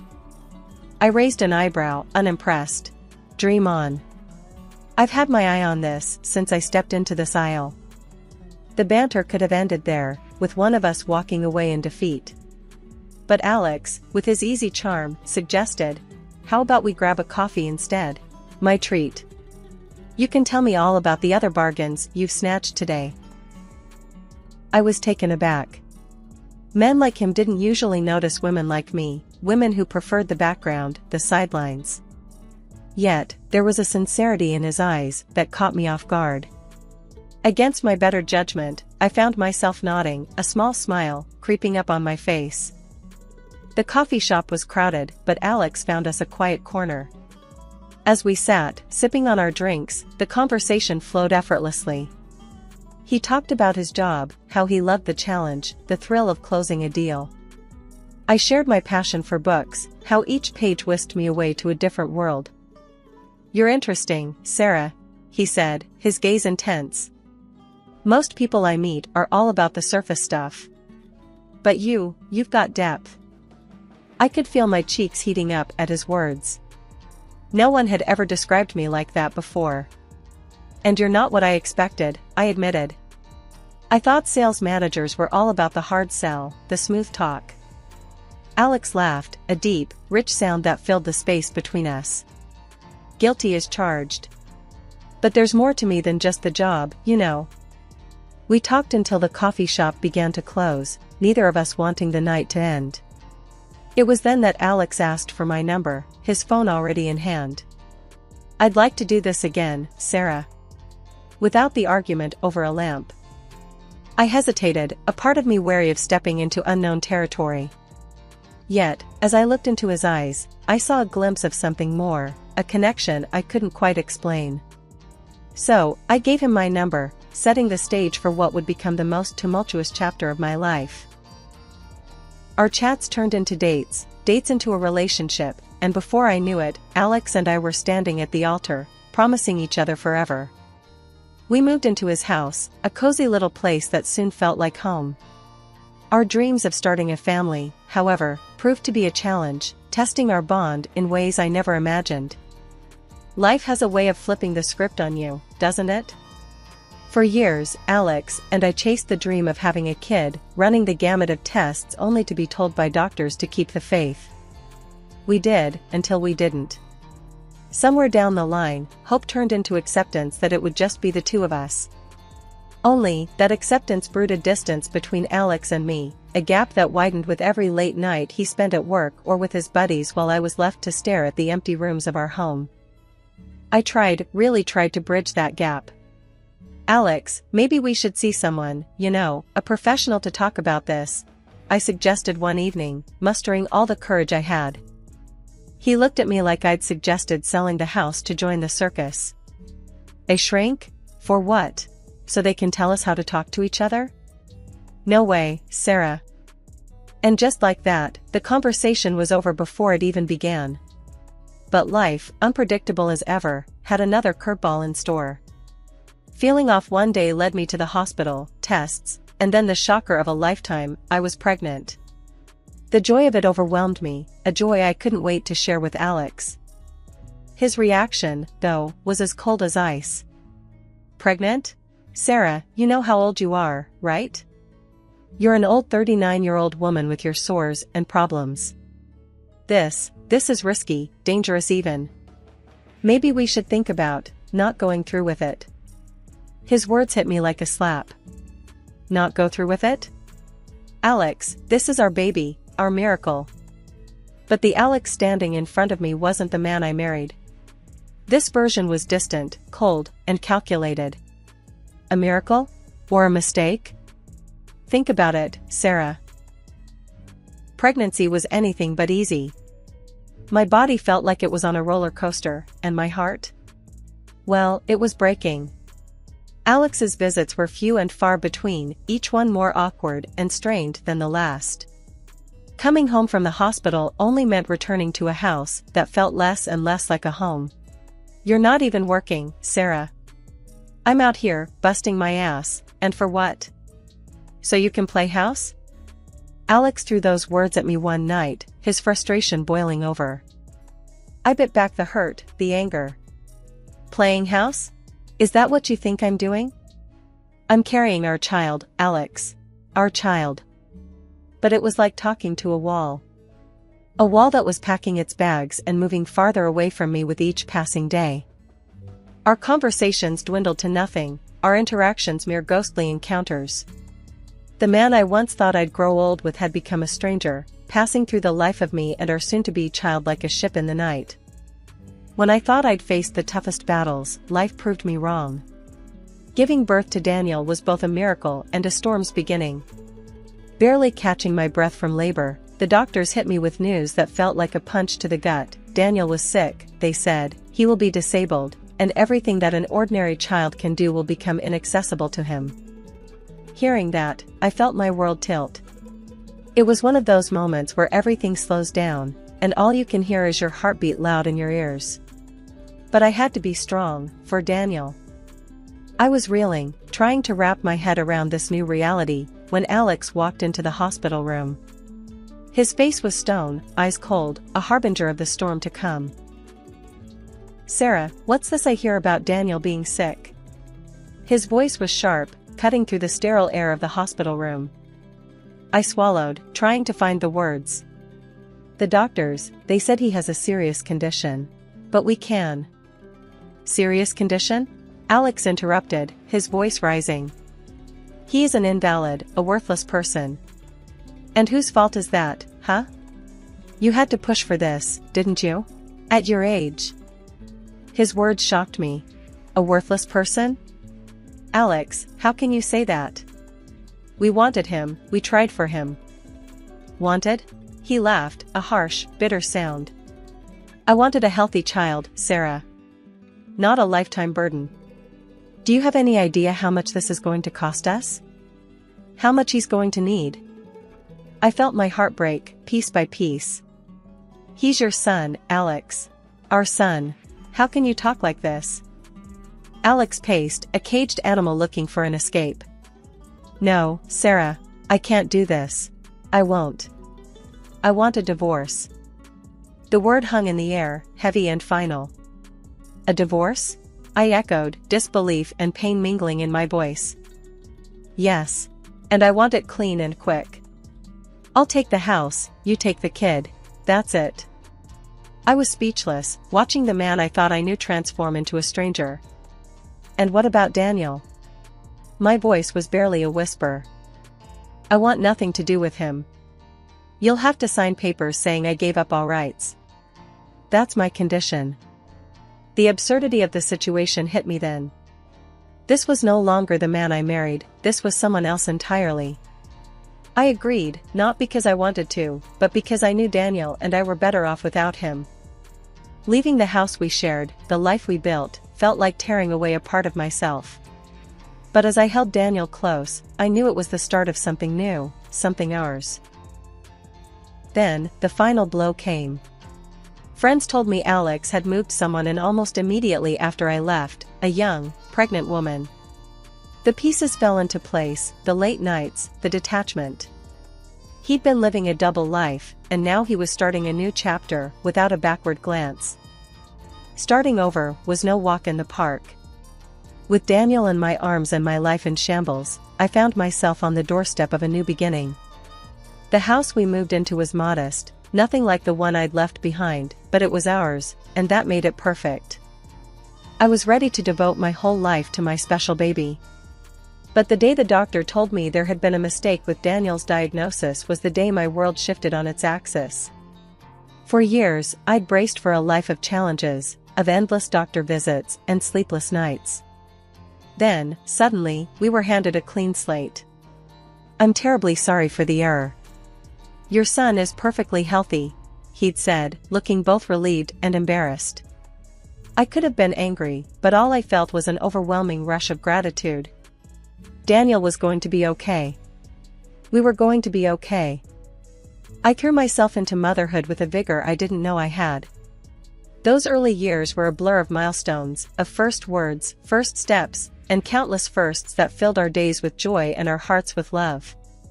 My grandmother's inheritance was a blessing, a safety net that allowed me to focus on Daniel, without the weight of financial worries. When the time came, selling her house felt like closing one chapter and opening another, right here in our new home, where every corner whispered of new beginnings. Returning to work wasn't just a financial decision, it was about reclaiming a piece of myself that had been on pause. The library, with its familiar smell of books and the quiet hum of day-to-day business, welcomed me back like an old friend. Back to the grind, huh? Jake, my colleague, had said with a grin on my first day back. He'd been manning the fort while I was away, and his casual chaos was a stark contrast to my need for order. Yeah, someone's gotta keep you in line, I shot back, slipping into the easy banter that had always made our workspace lively. Adjusting to the rhythm of working life, of juggling schedules and snatching moments with Daniel between shifts, was a challenge, but one I embraced wholeheartedly. Daniel, for his part, thrived in school, his curiosity boundless, his energy infectious. Mom, did you know sharks never run out of teeth? If they lose one, another grows back, he'd say, bursting through the door with facts and stories that turned our dinner times into adventures. Our life, once shadowed by fear and uncertainty, was now lit by the steady glow of routine and the unexpected joys of daily discoveries. The library, once a quiet sanctuary, became a place of lively learning, not just for me, but for Daniel too, who saw it as a treasure trove of knowledge. Mom, when I grow up, I'm gonna read every book in here, Daniel declared one afternoon as he helped me reshelve books, his small hands struggling with the weight of a particularly thick volume on dinosaurs. I laughed, ruffling his hair. That's quite the goal, champ. But if anyone can do it, it's you. The Christmas party at Daniel's school was something straight out of a holiday card, twinkling lights, children's laughter echoing off the walls, and the air filled with the scent of pine and gingerbread. I was there, mingling with other parents, sipping on too sweet punch, and keeping an eye out for Daniel, who was a blur of energy and excitement among his peers. Suddenly, Daniel appeared by my side, his eyes sparkling with anticipation. "Mom, you've got to meet Tommy, my best friend." His excitement was infectious, and I let him tug me through the crowd towards a boy who was looking equally eager. As we approached Tommy and his parents, my heart skipped a beat, then sank like a stone. There stood Alex, my ex-husband, with that woman, his new wife, the one he had left us for. The shock on his face mirrored mine, but any semblance of a civil reunion evaporated with his next actions. Alex's protective hand clamped down on Tommy's shoulder, pulling him back as if drawing a line in the sand. "Tommy, stay away from him," he barked, nodding towards Daniel with undisguised contempt. "I don't want you mixing with that boy. He's not right." The words were a slap, a brutal reminder of the man Alex had become. "Excuse me?" I managed, my voice sharp with disbelief and rising anger. "What did you just say about our son?" Alex, unfazed, met my gaze with that cold, arrogant look I remembered all too well. "You heard me. I'm not having my son play with someone defective." The ugliness of his words stung, but I squared my shoulders, refusing to let him see how deeply they cut. "Defective? Daniel is perfectly healthy, Alex. Not that you'd care enough to know." His smirk was infuriating, a clear indication he believed he had the upper hand. "Oh, I know you'd like to think everything's fine. But let's not pretend you didn't mess him up with your choices." Before I could retort, his wife, a bystander until now, chimed in, her voice laced with concern. "Let's not make a scene, darling. We're at a school event, remember?" Alex shrugged, his gaze still locked with mine. "She needs to hear the truth. Besides, we're doing much better now. My wife is rich, and her father owns the company I work for." He draped an arm around her, a show of possession more than affection. I looked at her, this woman who had unknowingly dismantled my life, and then back at Alex. "Doing better? By teaching your son to judge and look down on others? By spreading lies?" Alex laughed, a sound void of any warmth. "Oh, Sarah, always so dramatic. We've moved on to bigger and better things. Something you wouldn't understand." His words were meant to sting, to show off his supposedly better life. But looking at him, all I felt was pity. Money doesn't buy decency, Alex. Or kindness. As they walked away, Daniel looked up at me, his young face etched with questions and hurt. "Mom, why did he say those things? Why doesn't he want Tommy to be my friend?" I knelt down, taking Daniel's hands in mine, searching for the right words. "Sometimes, people say unkind things because they don't understand, or they're dealing with their own issues. It's not a reflection of you, my love. You are perfect just the way you are." Daniel nodded, though I could see he was still processing the harsh exchange. "Are we still going to have fun tonight?" he asked, his voice small. I smiled, brushing a stray lock of hair from his forehead. "Of course, we are. Nothing and no one is going to ruin our night. Let's go enjoy the party, okay?" After the Christmas party debacle, I tried to push Alex and his hurtful words to the back of my mind. Life with Daniel was full enough, without dwelling on past pains. But fate, it seemed, wasn't done with us just yet. A few days after the party, my phone rang with an unfamiliar number. Curiosity got the better of me, and I answered. "Hello? Hi, is this Sarah?" The voice on the other end was hesitant, unsure. "Yes, speaking. Who's this?" It's Julie. Alex's wife." Her voice wavered, like she was bracing for an onslaught. I paused, taken aback. "Julie? What can I do for you?" There was a heavy sigh. I wanted to talk to you about what happened at the Christmas party.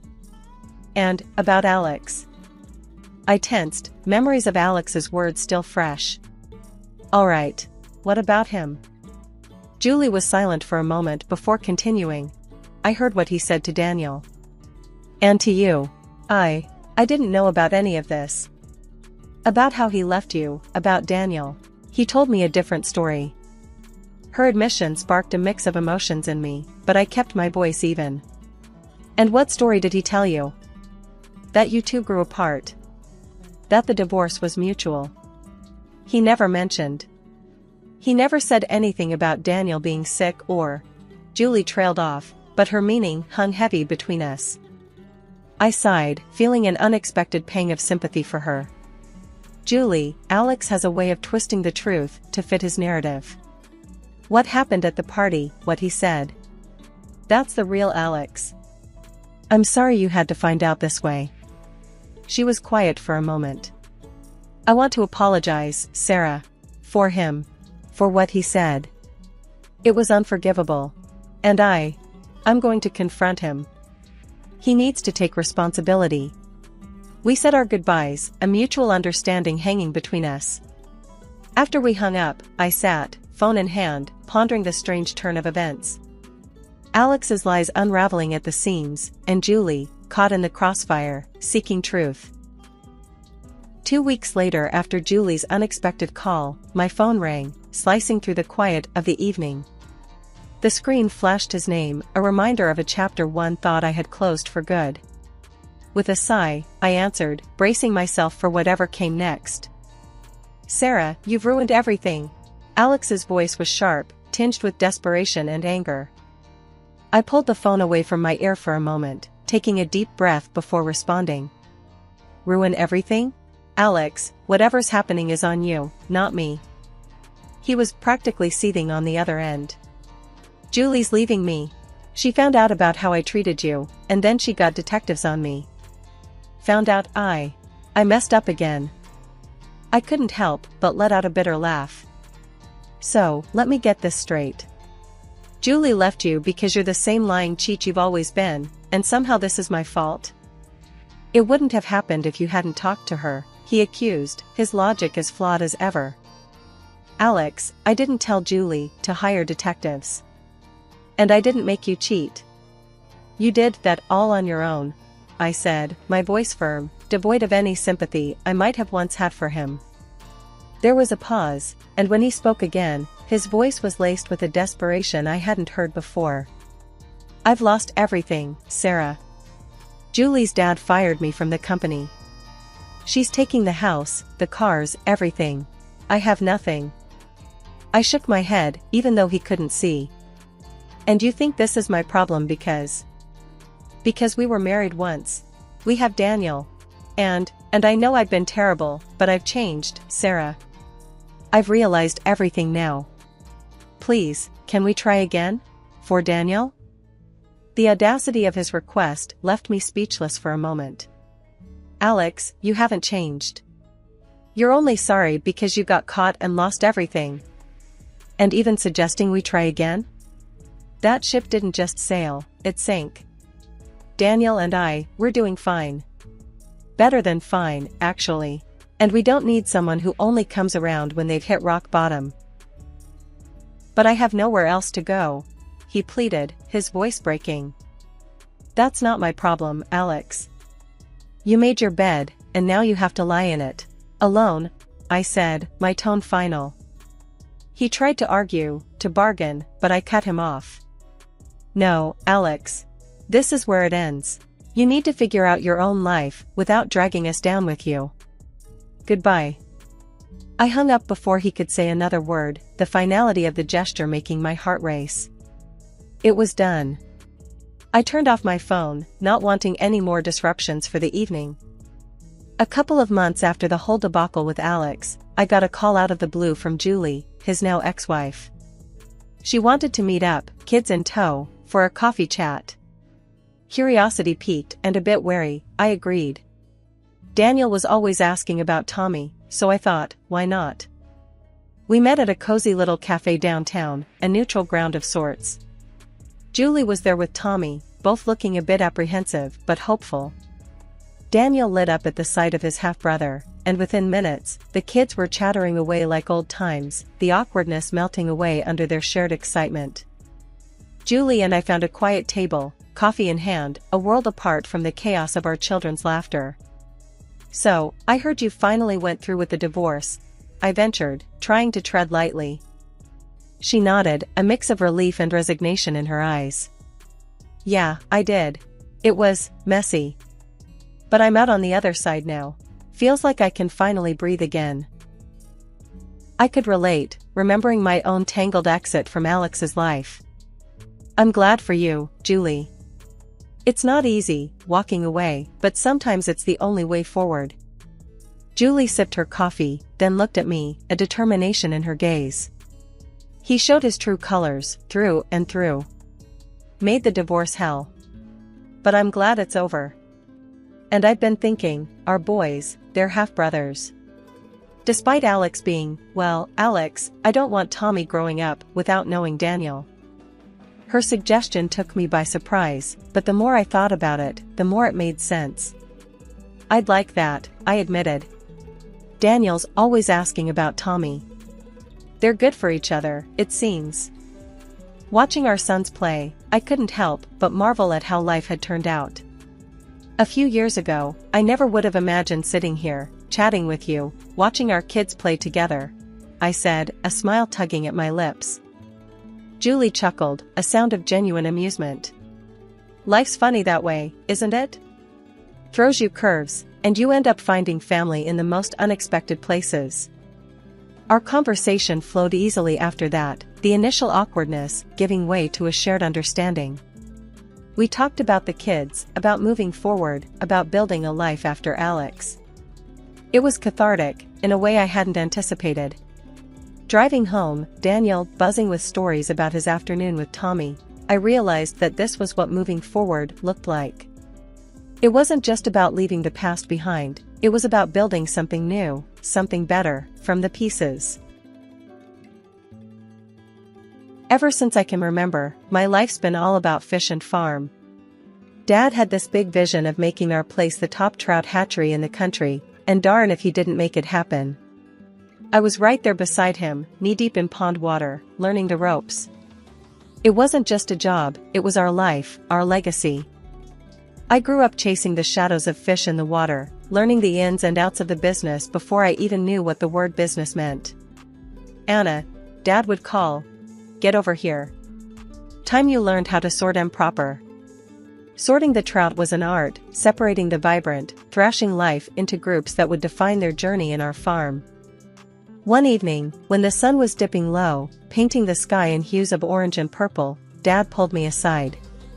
He had that look in his eyes, the one that said he was about to impart wisdom.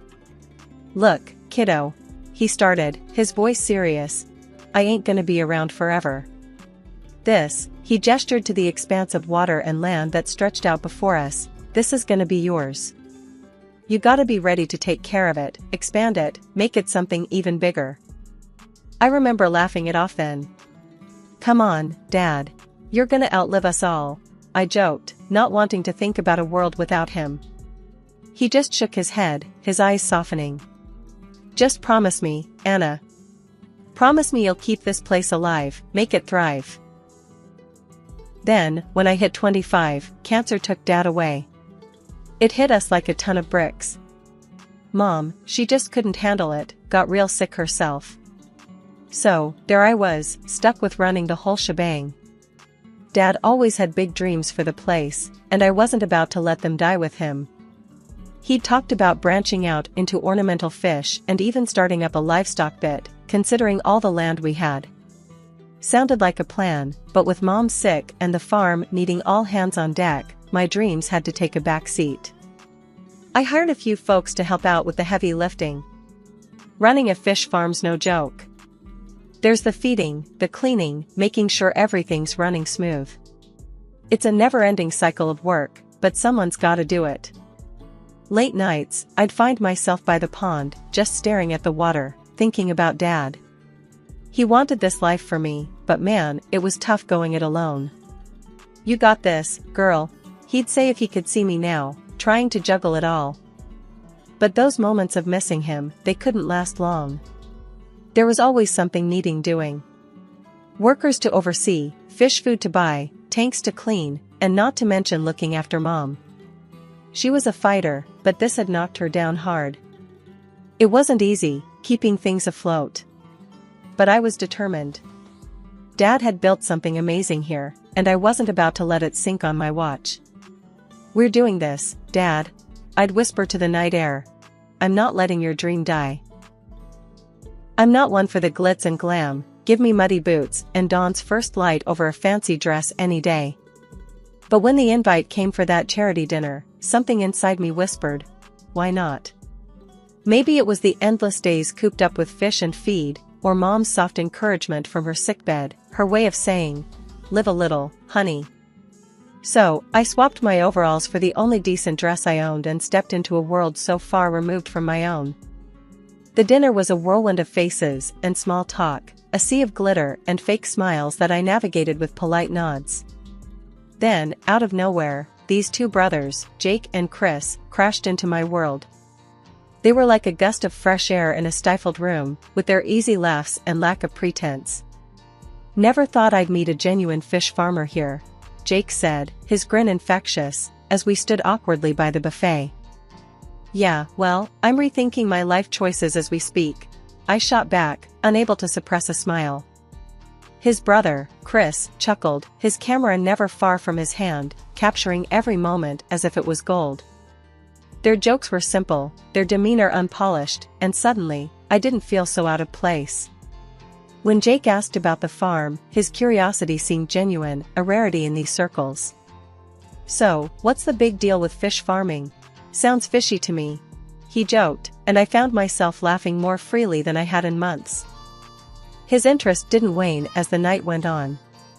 Instead of boring me with tales of their online escapades, Jake listened intently as I spoke of my dreams for the farm, of the weight of my father's legacy on my shoulders. When I let slip about the farm's turnover in a moment of unguarded pride, his eyes lit up, not with greed, but with what I took for admiration. "Damn, that's impressive. You're doing something right, huh?" His words were like a balm, soothing the constant worry that I was failing my family. When he suggested visiting the farm, I surprised myself by agreeing. Watching him and Chris wander through the hatcheries, their laughter bouncing off the water, something in me shifted. Jake's excitement at everything, from the most mundane task to the intricate details of fish breeding, felt like a validation of everything I'd been striving for. "You know, I could get used to this," Jake said, his hand brushing mine as we stood watching the sunset over the pond. His voice held a warmth that made my heart skip. It was crazy, all of it, but for the first time in a long while, I felt a spark of something new, something thrilling. Mom, ever the voice of reason, didn't share my enthusiasm. "Be careful, dear. Men like him, they don't settle well with our kind of life. It's too real for them," she warned, her voice frail but filled with concern. I wanted to believe her, I did. But Jake's promises, his vows to stand by me, to embrace the farm life, they wove a spell I desperately wanted to cling to. "He's different, Mom. He wants this, us, more than anything else," I defended, my voice laced with a hope I hadn't felt since Dad passed. Our wedding was a simple affair, a celebration of love amidst the backdrop of our life's work. Chris filmed it all, his camera capturing the raw, unfiltered joy of two worlds colliding. The farm, with its endless skies and the gentle lull of water, bore witness to our vows. It was perfect, despite the nagging doubt that occasionally whispered, "What if Mom's right?" Life on the farm took a new turn when Jake moved in. Initially, his enthusiasm seemed genuine. He'd wander around with his camera, capturing every mundane task as if it were a spectacle. But as days turned into weeks, the facade began to crumble. "Hey, babe, watch this," he'd call out, gesturing for me to redo a task, just so he could get a better angle. It was all for show. The reality hit hard one afternoon as I was knee-deep in pond maintenance, and Jake was nowhere to be found. I spotted him eventually, lounging under the shade of an old oak, phone in hand, lost to the world. Marching over, I couldn't hide my frustration.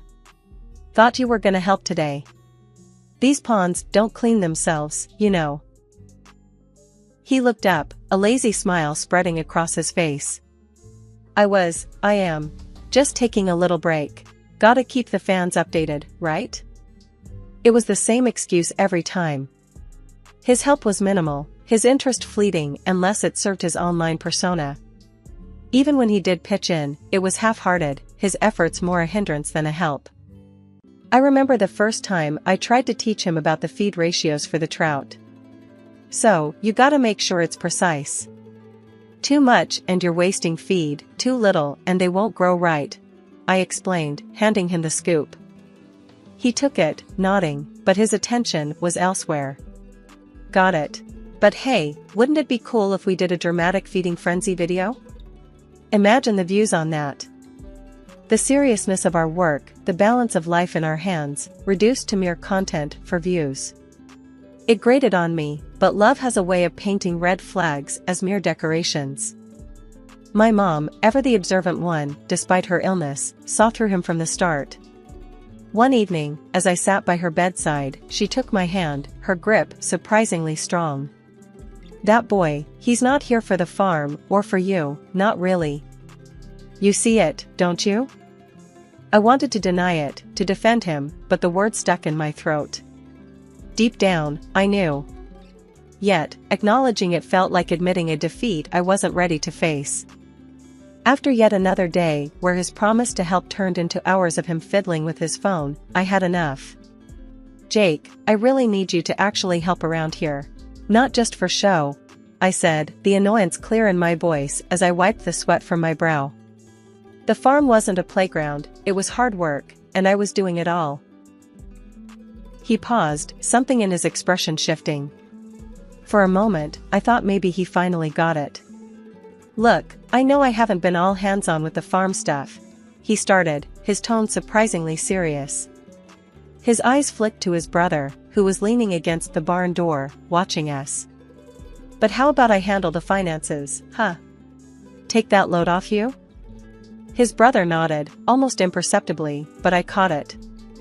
A silent conversation seemed to pass between them, one I wasn't privy to.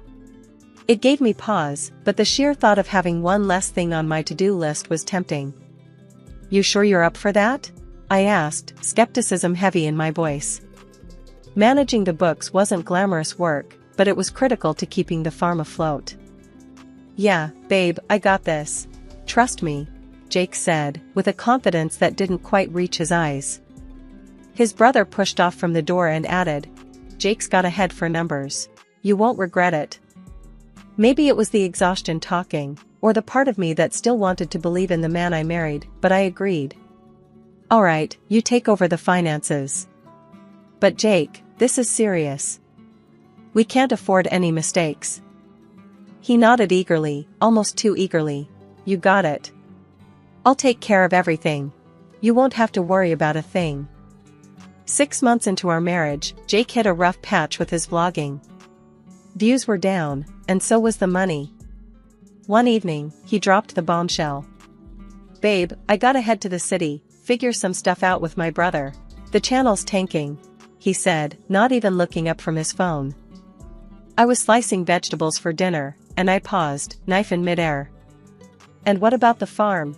What about us? My voice was calm, but inside, I felt a storm brewing. He shrugged, packing his camera gear with more care than he'd ever shown our life together. It's just for a while. You can handle things here, right? I nodded, tight-lipped. Deep down, I knew I could handle the farm, I always had. But watching him walk out that door, I felt a loneliness clamp down on me, cold and unforgiving. Not 2 weeks later, Mom's health took a nosedive. She had been my rock, and now she was slipping through my fingers. When she passed, I was a mess. I called Jake, desperate for a shred of comfort.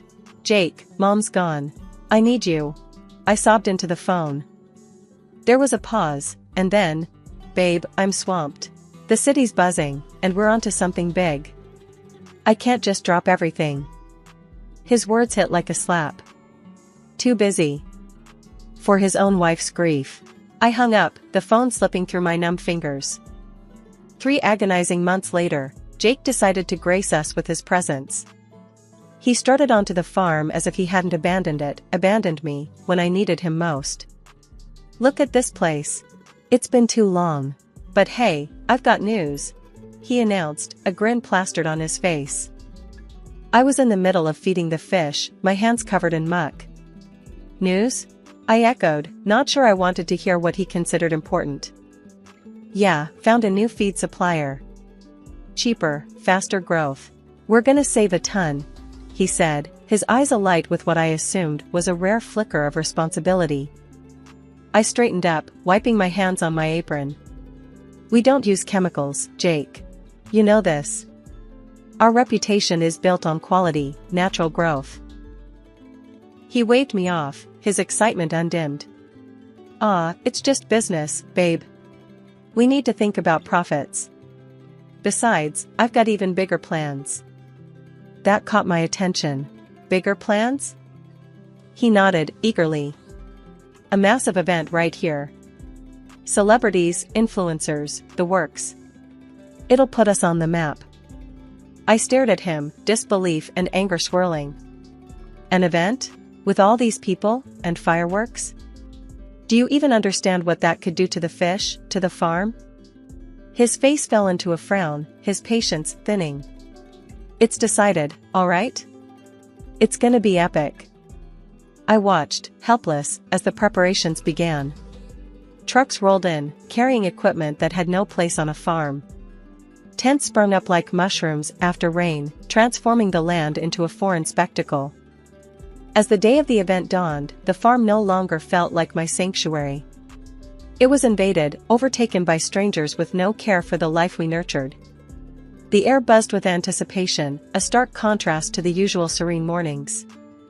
Jake was everywhere, playing the gracious host, while I lingered on the sidelines, watching the chaos unfold. The fish ponds were off limits, but that didn't stop the occasional guest from wandering too close, their curiosity piqued by the very heart of our farm they knew nothing about. As evening approached, the concert began. Music vibrated through the air, an alien sound against the backdrop of nature. I watched from afar, my heart sinking with each beat. Then came the fireworks. Bright, loud, and utterly terrifying. I could only imagine the panic it caused beneath the water's surface, the home to our precious fish, now a battleground of noise and light. The fireworks had just fizzled out, leaving behind a smoky silence that hung over the farm like a bad omen. I was clearing up some of the mess left by the guests when I heard them, Jake and his brother, huddled together in the shadows, their voices low but charged with excitement. "That was epic, man. Did you see the views rolling in? Our channel's gonna explode after this," Jake boasted, his voice carrying a note of triumph that made my skin crawl. His brother chuckled, a greasy sound that filled the night. "Yeah, those clowns eat it right up. Fools, all of 'em. Easy as pie." I crept closer, hidden by the darkness, my heart pounding in my chest. This was the man I married, speaking so coldly, so calculatingly about the very people who supported him. Then their conversation took a turn, sending shivers down my spine. "So, about the farm," Jake's brother whispered, his voice barely audible. "You think she'll fall for it?" Jake snorted, a sound dripping with contempt. "Of course, she will. She's clueless, a complete fool.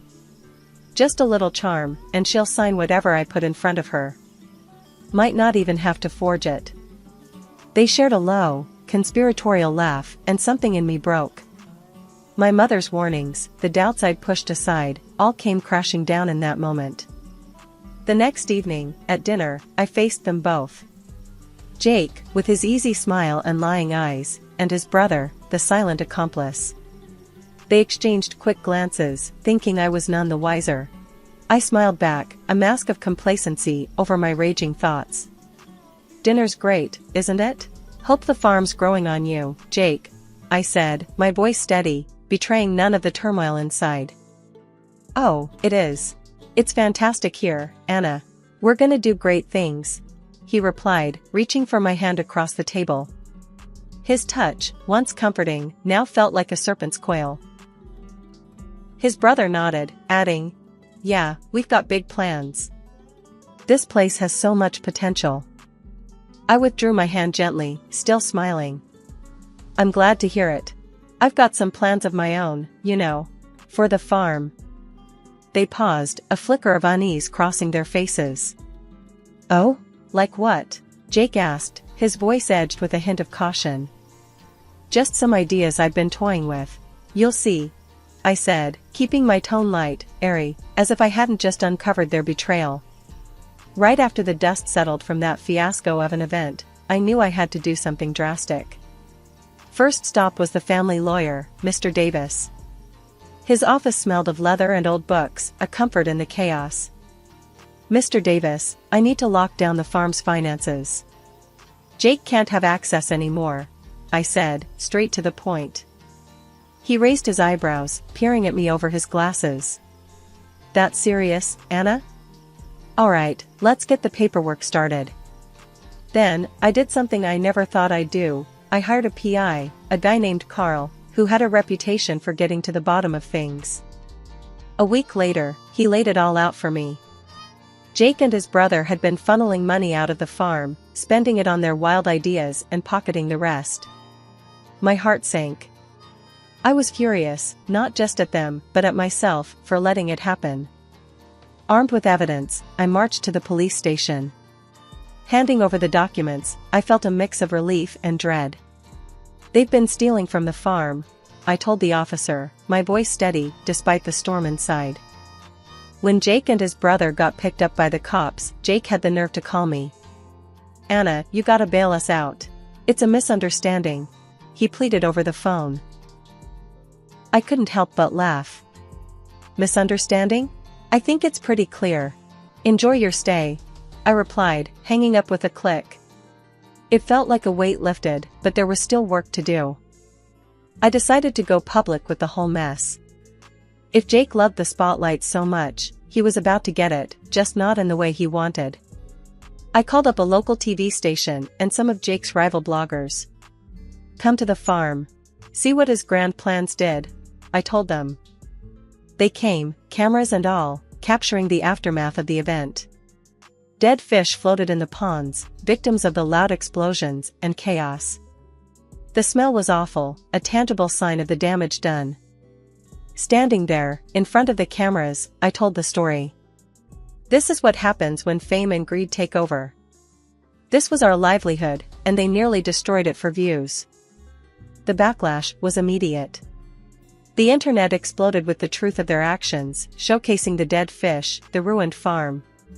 Cartoonists had a field day with the brothers, turning them into caricatures of greed and folly. Jake's channel? It tanked, losing followers faster than a sinking ship sheds cargo. Advertisers pulled out, not wanting to touch him or his brother with a 10-foot pole. I wasn't done, though. Fueled by rage and a need for justice, I filed for divorce and slapped them with a lawsuit for every penny they cost me and the farm, tallying up to a cool $1,500,000. It felt like declaring war, but for the first time in months, I felt like I was finally fighting back. Riding the wave of support, I started my own YouTube channel. It wasn't about revenge. It was about reclaiming my story, my family's legacy. Surprisingly, or maybe not so much, people rallied around me. Subscribers poured in, eager to see the farm's comeback story unfold. Jake tried to weasel his way back in, calling, texting, showing up with lame apologies. "Babe, let's talk about this. We can fix it," he'd plead, but I was done. Done with lies, done with him. I had a farm to rebuild and a future to secure. The court's decision was the final nail in the coffin of their schemes. The judge awarded me $1 million in damages. Watching Jake and his brother scramble to pay up, on top of facing charges for attempted fraud, was more satisfying than I'd like to admit. They were finished, professionally and publicly. The verdict was clear: they were frauds, and everyone knew it. In the end, they lost everything: their followers, their credibility, and any respect they might have had. The sun was just peeking over the horizon, casting a soft golden light over the farm, now bustling with life and more vibrant than ever. Standing by the fence, I watched the new day dawn, feeling a sense of peace I hadn't felt in a long while. Mike, my oldest employee, walked up, a coffee mug in each hand, and handed me one. "Mornin', Anna. Looks like it's gonna be a good day." I took a sip, the warm bitterness of the coffee grounding me. "Yeah, it does. We've come a long way, haven't we?" He nodded, leaning on the fence beside me. "Sure have. Never thought I'd see this place lookin' this lively again. Those ornamental fish tanks are something else." Laughing, I glanced at the gleaming tanks filled with vibrant colors, a far cry from the traditional trout ponds we were used to. "They're beautiful, aren't they? And profitable too. Who would have thought?" Mike chuckled. "You did. That's who. Always knew you had a vision for this place. More than just trout and feed." The conversation shifted as we discussed the day's tasks when my phone buzzed. It was an email from a local school asking if we could host a field trip. "Looks like we're becoming a community staple," I said, showing Mike the email. "That's great news. Education's just as important as business. These kids could learn a lot from what you've built here," Mike said, a hint of pride in his voice. I smiled, the reality of what we were building here becoming clearer with each passing day. This farm wasn't just about recovery, it was about setting a new standard, about resilience, education, and moving forward. And as for the future? It was as bright as the morning sun stretching across the fields. There were plans to expand, ideas for sustainability projects, community outreach, and so much more. The betrayal that once threatened to define my story had instead paved the way for a new chapter, one filled with hope, growth, and new horizons. Mike's voice pulled me back to the present. "Ready to get started? Those fish aren't gonna feed themselves." Laughing, I nodded. "Let's do it. There's no place I'd rather be." As we walked back towards the heart of the farm, I knew that whatever challenges lay ahead, I was ready. Ready to face them head-on, with the same determination and spirit that had brought me this far. The future was unwritten, but for the first time in a long while, I was excited to see where the journey would take me.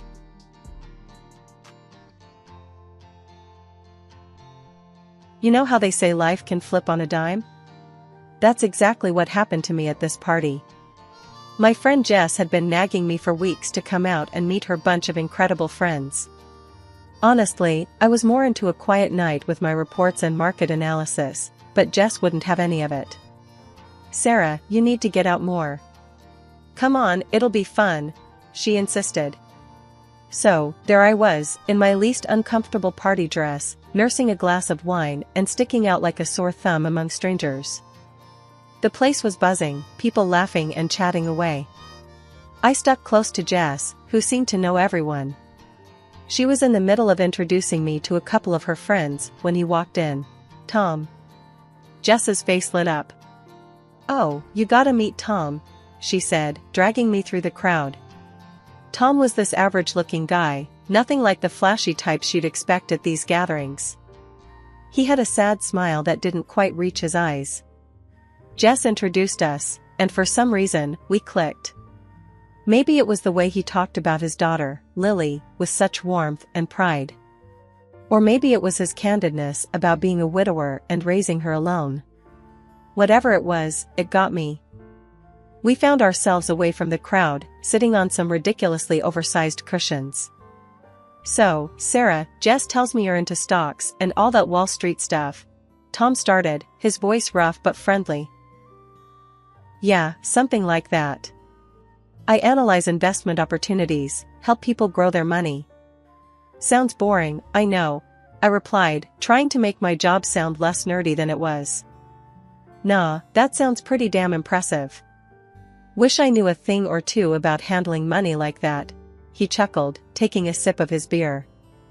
We talked about everything and nothing: movies, books, the nightmare of dating. I found myself laughing more than I had in months. Tom had this easy way about him, making you feel like you'd known him forever. "You know, I didn't want to come tonight." Socializing isn't exactly my strong suit, I confessed, feeling unusually open. Tell me about it. I only came because Jess promised Lily could tag along for a bit. Wanted her to meet some normal adults, whatever that means, Tom said, rolling his eyes. The conversation shifted to Lily, and I could see the light in Tom's eyes when he talked about her. She's something else, my Lily. Smart, kind, a bit too cheeky for her own good, he said, a proud smile spreading across his face. I was intrigued. She sounds wonderful. Raising a kid on your own, that's got to be tough. Tom shrugged, his expression turning serious. It's not easy, but Lily makes it all worth it. She's the best thing that ever happened to me. As the party wound down, I realized I didn't want this conversation to end. Tom felt like a breath of fresh air in my calculated, routine life. Hey, maybe we could grab a coffee sometime?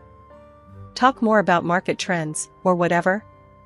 I found myself saying, surprising even myself. Tom's smile was the answer I hoped for. I'd like that. It's been a long time since I had a reason to look forward to something. Very soon I met Tom's daughter, and she was like a breath of fresh air. We quickly became friends, which made her father very happy. That's how a simple meeting turned into a real love affair. After Tom and I decided to tie the knot, it was clear we wanted something simple, no fancy dresses or grand churches. Just us, my folks, and Lily, who was more excited than anyone. The day was plain but perfect, filled with genuine smiles and a few happy tears. Moving into Tom's house afterwards, I was buzzing with ideas to make the place feel more like ours, not just his. My new life meant working from home, which my boss was surprisingly cool about. It gave me the chance to really bond with Lily. I'd pick her up from school, and we'd chat about everything under the sun on our way to her ballet classes. She started calling me Mom, which warmed my heart every single time. Creating a cozy home for us became my new project, filling it with love and laughter. But, as the months rolled by, things with Tom started shifting, so subtly at first. He'd make offhand comments about dinner being too bland or too salty. Sarah, what's this supposed to be? Tom would ask, poking at a casserole I'd spent hours on. Supposed to be your dinner, but if you're gonna act all Gordon Ramsay about it, maybe you should cook tomorrow, I'd retort, trying to keep the mood light. He didn't. Instead, the critiques piled up. My appearance became his next target. Babe, when did you last hit the gym? You're looking different. Tom dropped casually one evening, his eyes skimming over me like I was a fixer-upper. Guess I've been too busy being a stepmom and working from home. But thanks for the heads up, I snapped back, the sting of his words hitting harder than expected. Lily, bless her, was my silver lining. She and I grew closer, our bond unaffected by the growing tension between her dad and me. Mom, can you help me with my homework? Lily would ask, her bright eyes always looking up to me for guidance. Of course, sweetie.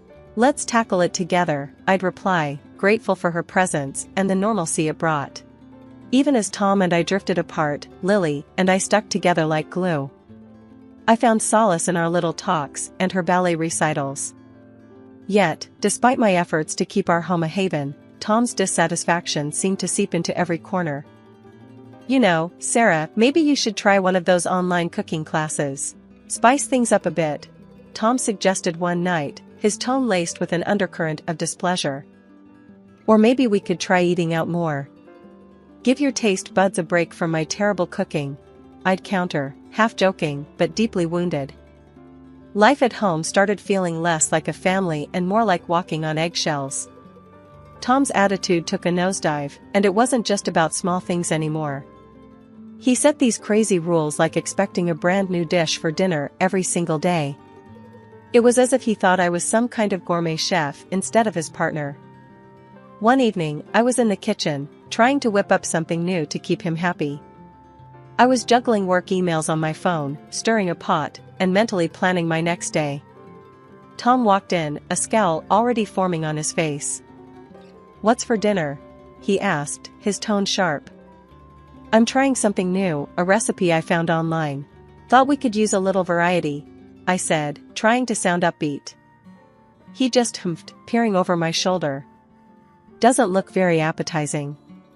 You know, when you decided to work from home, I thought you'd at least manage to keep the house in order and cook decent meals. His words stung. Tom, you know I'm working too, right? It's not like I'm sitting around all day. Plus, I pick up Lily, help her with homework, visit my parents. He cut me off. Yeah, always the same excuse. You're at home, aren't you? Shouldn't be too hard to keep things tidy and cook properly. I bit my tongue, holding back the tears. It was becoming a nightly ritual, this dance of disappointment and criticism. One night, as we settled on the couch to watch TV, he started on about my appearance. Pointing at the women on the screen, he said, "Look at them, they're about your age, right? Why do they look so much younger and better?" I tried to keep my voice level. Tom, those women have all day to focus on looking good. They likely have personal trainers, chefs, and who knows what cosmetic work done. But he wouldn't have it. Excuses, Sarah. It's all about priorities. You used to care about how you looked. I felt deflated, worn out. It wasn't just about the cooking or the cleaning anymore, it was a constant comparison, a reminder that I wasn't enough. During these times, Lily was my only solace. Now a teenager, she saw through her dad's behavior. "Mom, you don't deserve this. Why do you put up with it? You should just leave him," she'd say, her words filled with worry and anger.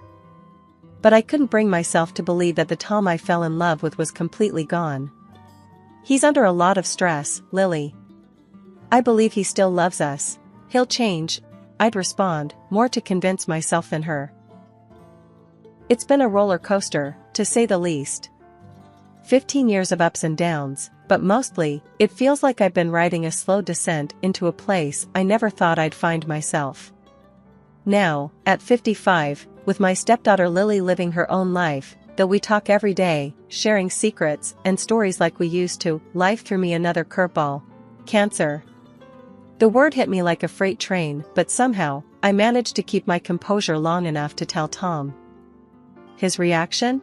Well, it was something. Not anger, not sadness, just disappointment. Not because of the diagnosis, but because I wouldn't be around to cook his meals or clean the house like I used to. "What am I supposed to do now?" "Look after myself," he had said, his voice laced with irritation rather than concern. I was stunned, not sure how to respond to such blatant selfishness. It's not like I expected a dramatic outpouring of love and support, but a little empathy wouldn't have hurt.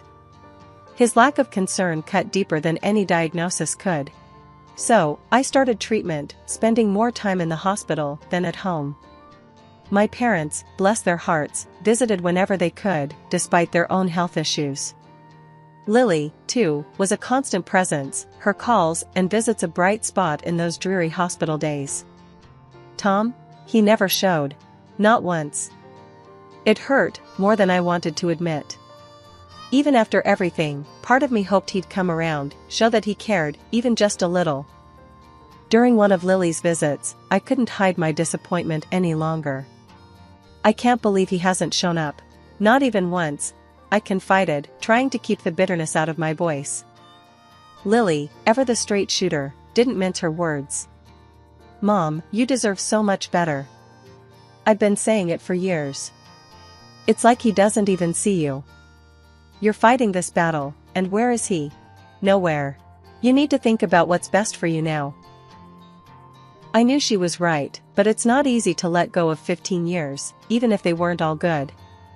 Deep down, I still harbored that small flicker of hope that things could get better, that Tom would change.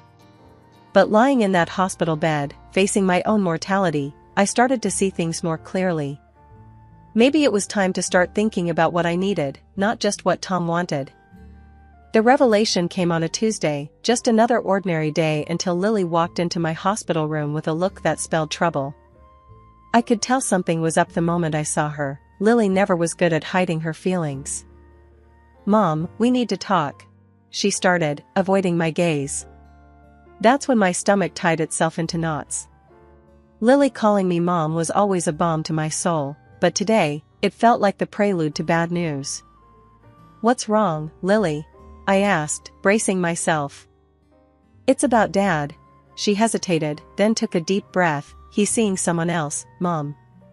And it's serious. He introduced her to me last week. The words hit me like a punch to the gut. Not that our marriage was perfect, but to hear he'd moved on so blatantly was a different kind of hurt. How long? Was all I managed to muster, my voice barely above a whisper. A while, I guess. I'm so sorry, Mom. I thought you should know. Lily's voice cracked, her usual toughness giving way to concern. I sat there, trying to process the news. Betrayed, yes, but surprised? Not entirely. Tom hadn't been a husband to me in a long time. Still, the confirmation of his infidelity stung. The shock of it hit me hard, though a part of me wasn't surprised. Tom's late nights, the sudden interest in looking younger, the new cologne, it all made sense now. Yet, hearing it out loud from Lily felt like a betrayal of a whole different kind. Does he think this is okay? Introducing her to you like it's all normal? I couldn't keep the anger out of my voice. Lily shrugged. He's convinced himself you're already gone, Mom. Says it's time he moved on for his happiness. It's like he doesn't even care about how this would hurt you. I laughed, a harsh sound that surprised even me. His happiness, huh? What about all those years I spent trying to make him happy? What a joke. And that's when it hit me, Tom had never really seen me. Not the real me. He saw a caretaker, a cook, a cleaner, but never his wife. And here I was, battling cancer, while he played house with someone else. For the first time in a long time, I felt a spark of something fierce within me. Anger, yes, but also determination. I'd been living for Tom, worrying about his meals, his house, his happiness. It was time to start living for myself. Lily wiped away a tear, looking determined all of a sudden. What are you gonna do? You can't let him just get away with this. A cold resolve settled over me. Tom's actions, his complete disregard for our marriage, it all clarified one thing. It was time to close this chapter for good. Tell him I agree to the divorce, I said firmly, surprising even myself with the decisiveness in my voice. It's clear he's moved on, and so should I. Lily's eyes widened. Really? Just like that? Yes, just like that. He thinks he can replace me so easily, let him try. But he'll regret this, Lily. Not today, maybe not tomorrow, but one day. He'll see what he's thrown away. Lily stood up, her stance shifting from worried to warrior-like. I'll tell him. And Mom, we'll get through this. Screw him and his midlife crisis fantasy. You're worth $1 million of her. Her fiery spirit in that moment gave me strength. I was about to embark on a tough journey, battling both cancer and a crumbling marriage, but I wasn't alone. I had Lily, and together, we were formidable. Thanks, Lily. We've got this, I said, a small smile breaking through the gloom. It was the beginning of a new chapter, one where I would reclaim my life and my dignity, with my loyal stepdaughter by my side. 2 days had felt like an eternity, each moment dragging on as I lay in that hospital bed, my body fighting a battle I hadn't signed up for. Then Tom walked in, his presence as cold as the chill running down my spine. The smirk on his face was something out of a nightmare, but this was my reality. He looked me over, his eyes devoid of any warmth. Look at you, all sick and pitiful. Can't say I'm surprised. You've let yourself go, haven't you? Found myself someone much better. Younger, prettier, healthier. He gloated, his words dripping with disdain.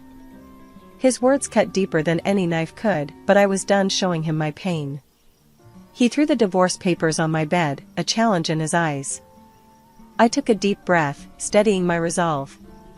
I picked up the pen and signed, each stroke a silent vow to myself that this was the beginning of my liberation, not my defeat. You're just as weak-willed as ever. Pathetic. he sneered, a twisted satisfaction in his gaze. I met his stare, my voice steady. If that's what helps you sleep at night, Tom. The confusion flickered across his face, replaced quickly by his usual arrogance. He strutted out, leaving a trail of bitterness in his wake. As soon as the door clicked shut, I reached for my phone with a determination that surprised even me. I called Lily, my voice stronger than I felt. Lily, it's done. But I need you to do something for me, I said, pausing to make sure I had her full attention. Tell your dad about the $3 million I plan to leave you. It's important he knows.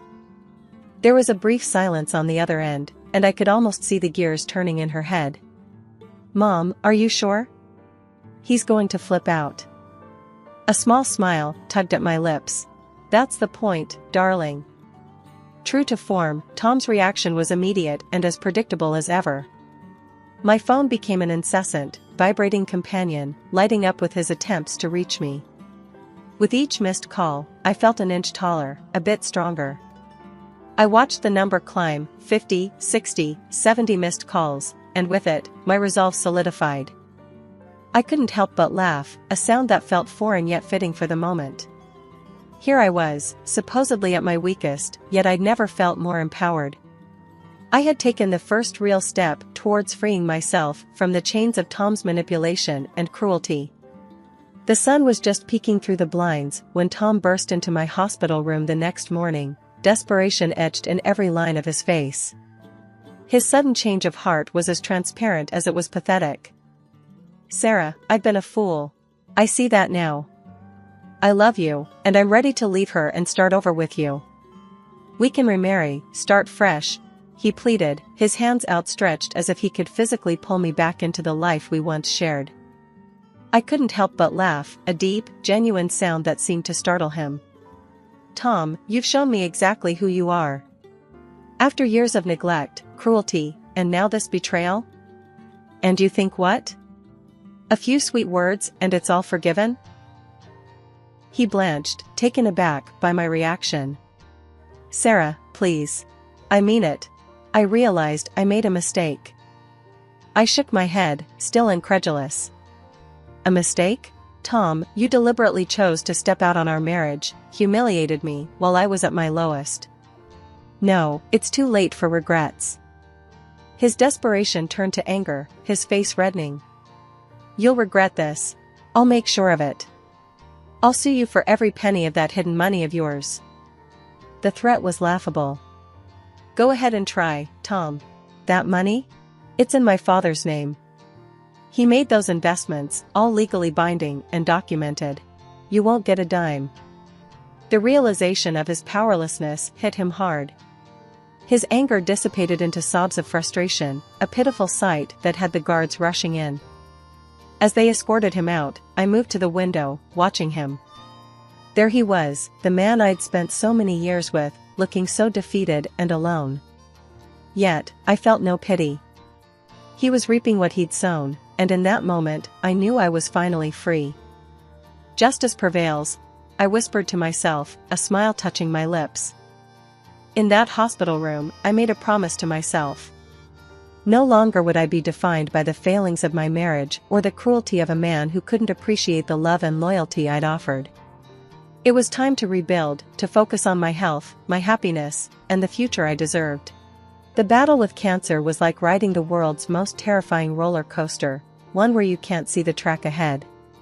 Months of treatment stretched out, with good days where hope flickered bright and bad days where it dimmed to nearly nothing. Remission would come, lifting me up, only for exacerbation to drag me back down into the fight. But I kept fighting, every single day, with every bit of strength I had, both for me and for Lily. Finally, the doctors gave me the news I'd been dreaming of. I was healthy, the cancer was gone. Walking out of that hospital felt surreal, like stepping into a new life waiting to be written. The fresh start wasn't just symbolic, it was real, tangible, and it was mine for the taking. Recovery wasn't just about the physical, it was mental, emotional, a total overhaul of life as I knew it. The day I was discharged from the hospital marked not just the end of my treatment, but the beginning of something new. Something mine. Lily picked me up, her car loaded with my few belongings.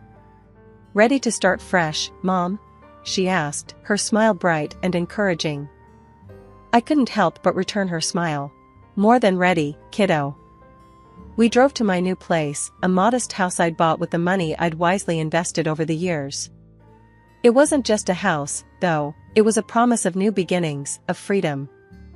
As we unpacked, Lily chatted about decorating ideas, about painting the walls and planting a garden. "This is going to be a place of happiness, Mom. You'll see. We'll make it our sanctuary." Her enthusiasm was infectious. For the first time in years, I felt light, like a weight had been lifted. "I'd like that, Lily. A sanctuary sounds perfect." We took a break, sitting amidst boxes, with takeout containers between us. "You know, I've been thinking," I started, "about what comes next.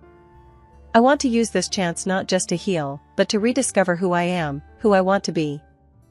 Lily nodded, taking my hand. "I've got your back, Mom. Always. And hey, you're already doing it.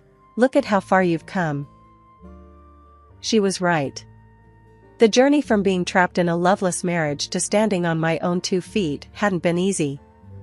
But here I was, ready to face the world on my terms. "I'm thinking of starting a blog," I mused. "Sharing my story, maybe help others who've been in similar situations." "That's an amazing idea." Lily's eyes sparkled with pride. "You've got so much wisdom to share. Plus, you're pretty badass, you know?" I laughed, the sound bright and genuine. "Thanks, Lily. I guess I am, aren't I?"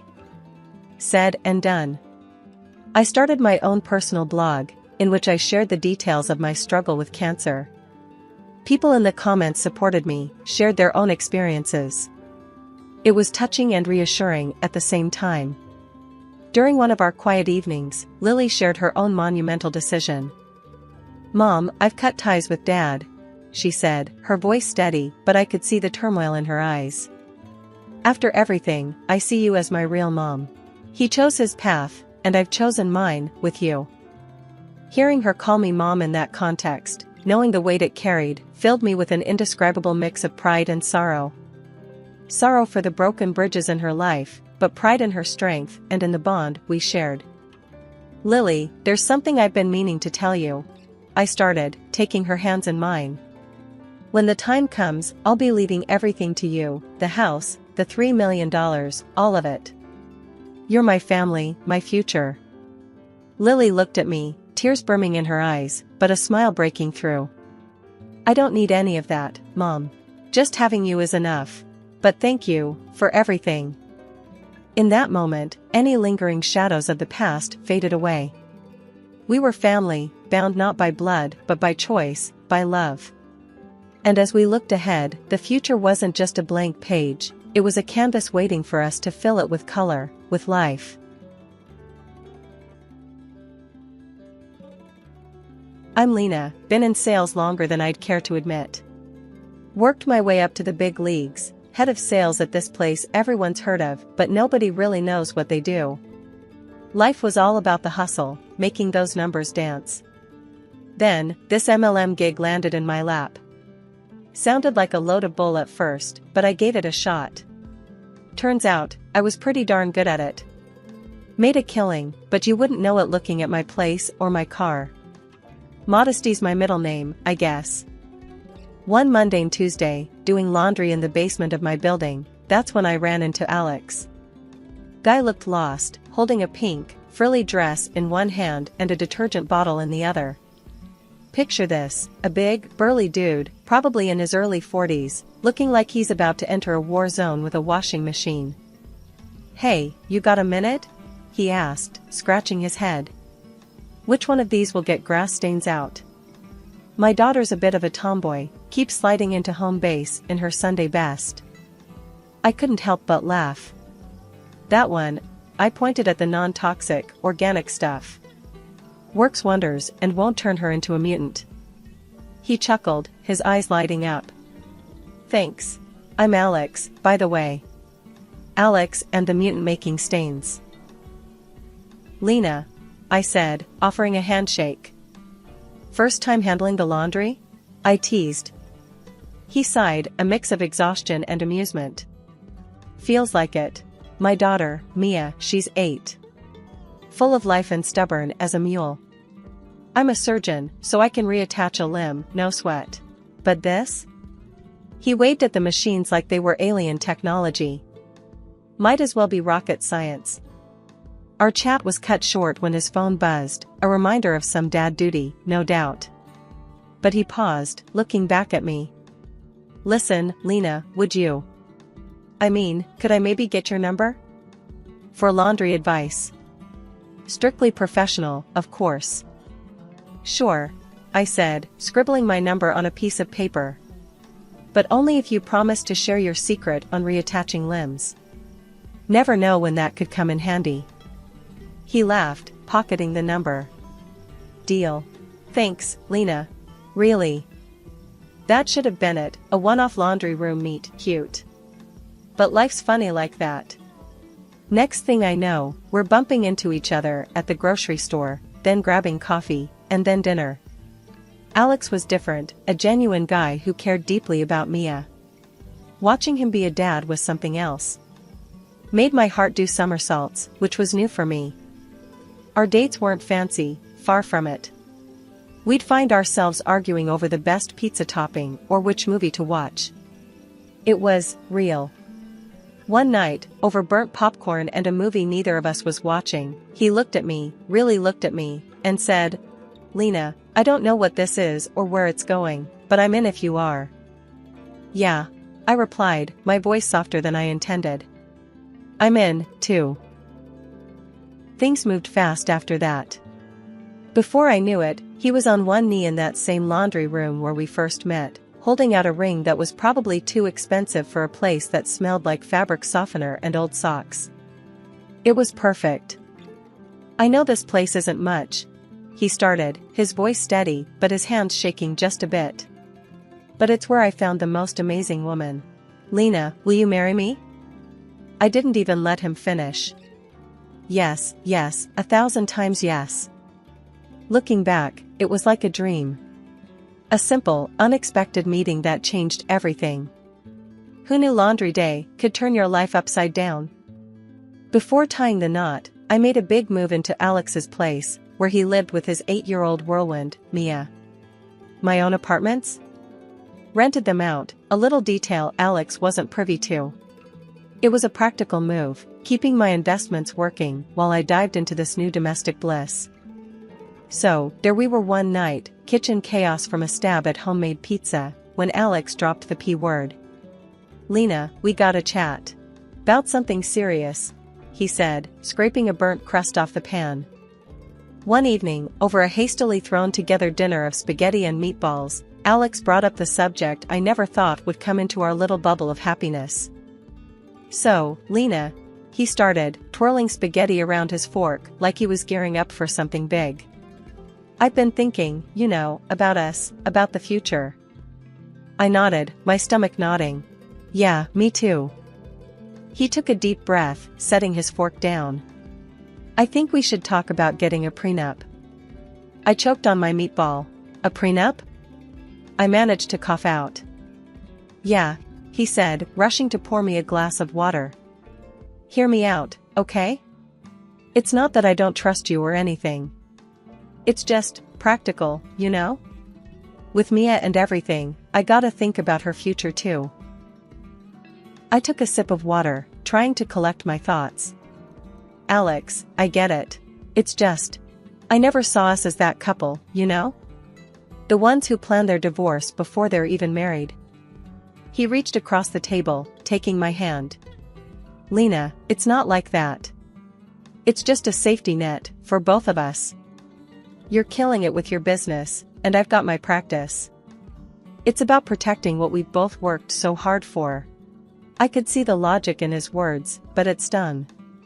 And what about us? What are we working towards?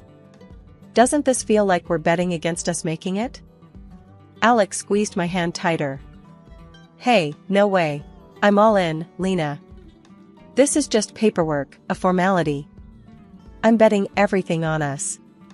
But let's be smart, too. For Mia, for any future kids we might have. The way he included potential future kids in his argument, it softened me.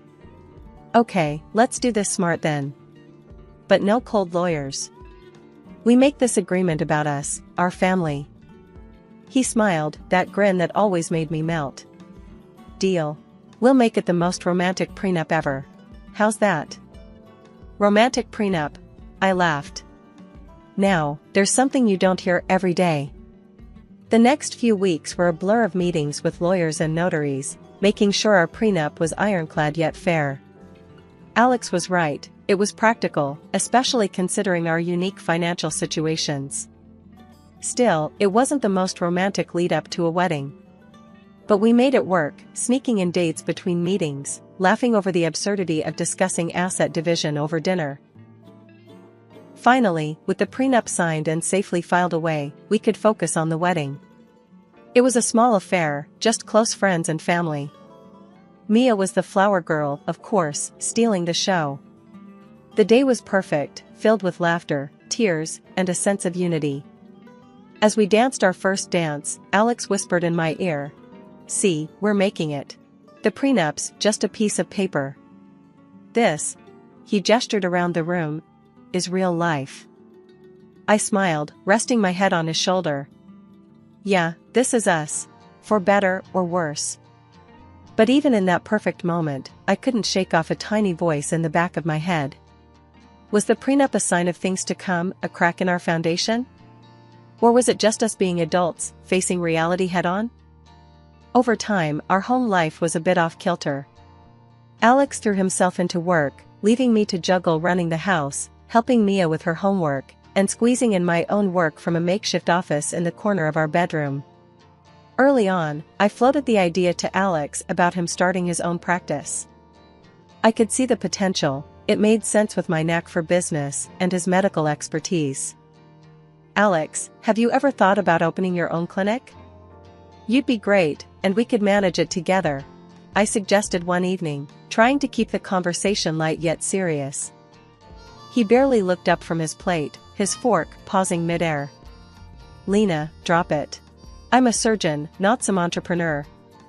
And you're just a housewife, what do you know about running a business like that? His words stung. Just a housewife? Really, Alex? I've run a successful business for years. I know what I'm talking about. He scoffed, shaking his head. Let's not pretend your little MLM thing is the same as starting a medical practice. Stay out of it. I bit back a sharper reply. It wasn't worth the argument. But it hurt, being belittled like that, especially considering what I'd achieved on my own. As time went on, Alex's mood soured further. He'd come home late, reeking of alcohol, ranting about how the younger doctors were out to get him, stealing his surgeries, his prestige. I tried to talk to him, to find out what was really going on, to help. Alex, drinking like this, it's not you. What's really bothering you at work? I reached out, trying to bridge the gap that had formed between us. He shrugged off my hand, his eyes dark. What do you care? You wouldn't understand. It's a dog-eat-dog world out there, Lena. You're safe here in your little bubble. I recoiled as if slapped. My efforts to support him, to be a partner in this marriage, were brushed off, leaving me feeling more isolated than ever. Mia's transformation from a sweet child to a rebellious teen didn't help matters. Her demands grew alongside her attitude, and the day she exploded at me over a denied shopping spree, calling me names, was a low point. I can't believe you. You're just a greedy, old witch. Dad should never have married you. Mia's face was twisted in anger, her words cutting deep. I tried to stay calm, though every fiber of me wanted to shout back. Mia, that's enough. I am not your enemy. But it was like talking to a brick wall. She stormed off, leaving me to wonder where the sweet girl I once knew had gone. Turning to Alex for support was becoming a joke. She's your daughter, Alex. She's out of control. We need to do something. I pleaded after telling him about the latest episode. He just gave me a cold look. She's right, you know. You're not her mom. Don't pretend to be. Each word from him was a nail in the coffin of our marriage. I was alone in a house full of people, my contributions and feelings dismissed, my presence barely tolerated. Things took a nosedive when Alex stopped pitching in for anything around the house. Not a dime for groceries, bills, nada. There I was, juggling my online work, feeding us, keeping the place from turning into a dump, and making sure all the bills got paid on time. This wasn't the partnership I signed up for. It was like I was running a one-woman charity for the ungrateful. I'd lie awake at night, tallying up expenses in my head, wondering how we got here. This wasn't the dream. The dream wasn't supposed to have me stretched thin, covering every expense while Alex pretended we were still some happy family. One night, things hit rock bottom. Huddled on the couch with my laptop, I overheard Alex in the next room, his voice low but panicked, talking on the phone. Yeah, messed up the surgery again. Left a damn tampon inside her. But don't worry, I've got it covered. We'll pin it on the assistant. No one's gonna suspect a thing. My stomach turned. This wasn't just about us anymore, it was about his patience, his ethics. I knew I had to confront him. I couldn't just let it slide. So, I confronted him. Alex, we need to talk about what you said on the phone. You can't seriously be thinking of blaming someone else for your mistake. He whirled on me, his face twisted in anger. Mind your own damn business, Lena. This has nothing to do with you. I was taken aback. Nothing to do with me? Alex, this is about right and wrong. You can't just... Shut up. Just shut up, he shouted, cutting me off. You know what? I'm sick of you. You're a terrible lay, you can't cook for shit, and you're a lousy stepmom to Mia. His words were like a slap. I tried to argue, to defend myself, but he wasn't having any of it. You know what, Lena? I want you out. You're nothing but a drain on me. Get out of my house. Now.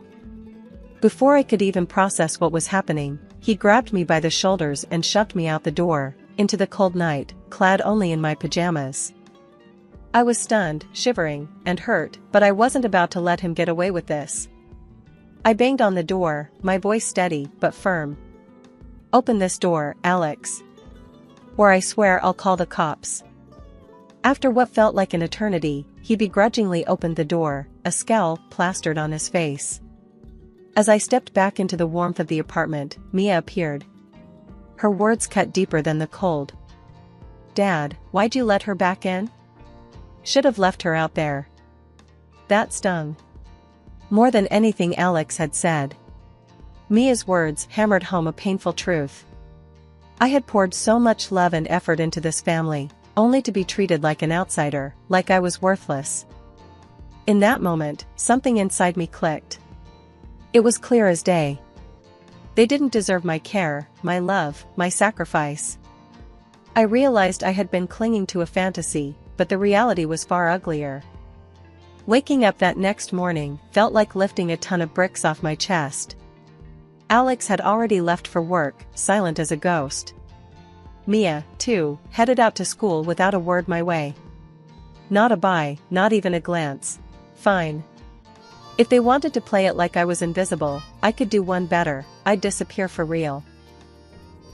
I packed my bags, grabbing important documents, and left for one of my apartments that was sitting empty. The silence of the place was a balm after the chaos of the last few months. No sneers, no cold shoulders, just me and my thoughts. First order of business? Lawyer. I needed to know where I stood legally. The lawyer's office was all polished wood and the smell of leather, a stark contrast to the turmoil inside me. The lawyer, Mr. Henderson, was a straight shooter. With the prenup and no shared children, this should be straightforward, he assured me after I laid out my case. And if he contests? I asked, thinking of Alex's spiteful nature. Mr. Henderson leaned back, steepling his fingers. He can try, but the prenup is clear. Plus, if he's been as reckless as you say, he won't have much ground to stand on. Reassured, I followed his advice and hired a detective. The findings were like a punch to the gut. Alex's affair with one of his nurses wasn't just a fling, it had been going on for years. That, on top of his professional blunders? It was worse than I thought. Fueled by a mix of betrayal and righteous anger, I went to his hospital, met with the administration, and laid it all out. The affair, the botched surgery, his drinking. I wasn't vindictive, but I couldn't let him play with people's lives, not anymore. The fallout was swift. A few days later, Alex's voice, ragged and desperate, crackled through my phone. "You've ruined me, Lena. Because of you, I've lost my license, my job. Mia and I have nothing now." His words tried to find the guilt in me, but I was fresh out. "You did this to yourself, Alex. You chose your actions. I'm just cleaning up the mess." After everything I'd been through, I knew it was time to turn the page. My company was my lifeline, not just financially, but emotionally too. It represented the independence and strength I had clawed back from the brink of my failed marriage. So, I decided to inject new life into it, to expand and reach heights that Alex had always scoffed at. Gathering my team at a cozy cafe felt like the first step towards this new chapter. The place was buzzing with energy, a mix of coffee aromas and the soft murmur of conversations setting the perfect backdrop. "Okay, team," I began, the team's eager faces in front of me. "We've been through the ringer, but it's made us stronger. It's time to scale up, push our boundaries. I know we can hit targets we've only dreamed of before." The meeting turned into a brainstorming session, ideas flying like sparks, igniting possibilities I hadn't even considered. We left the cafe buzzing with plans and a sense of unity that had been missing for too long. Riding this wave of positivity, I agreed to an interview with a local TV channel. They were interested in the story of a woman who had turned personal adversity into professional success. The day of the interview, I felt a mix of nerves and excitement. This was more than just publicity, it was my story, my truth. Then came the opportunity to tell my story on a local TV channel. The interviewer was keen to highlight the success of my MLM company, pointing out the million turnover like it was a badge of honor. And in a way, it was. The interviewer, a sharp, insightful woman named Marla, didn't waste time on pleasantries. "Lena, your company has seen remarkable growth, even through your personal challenges. What drives you?" Sitting across from her, the camera suddenly didn't seem so intimidating. "It's the belief in what we do.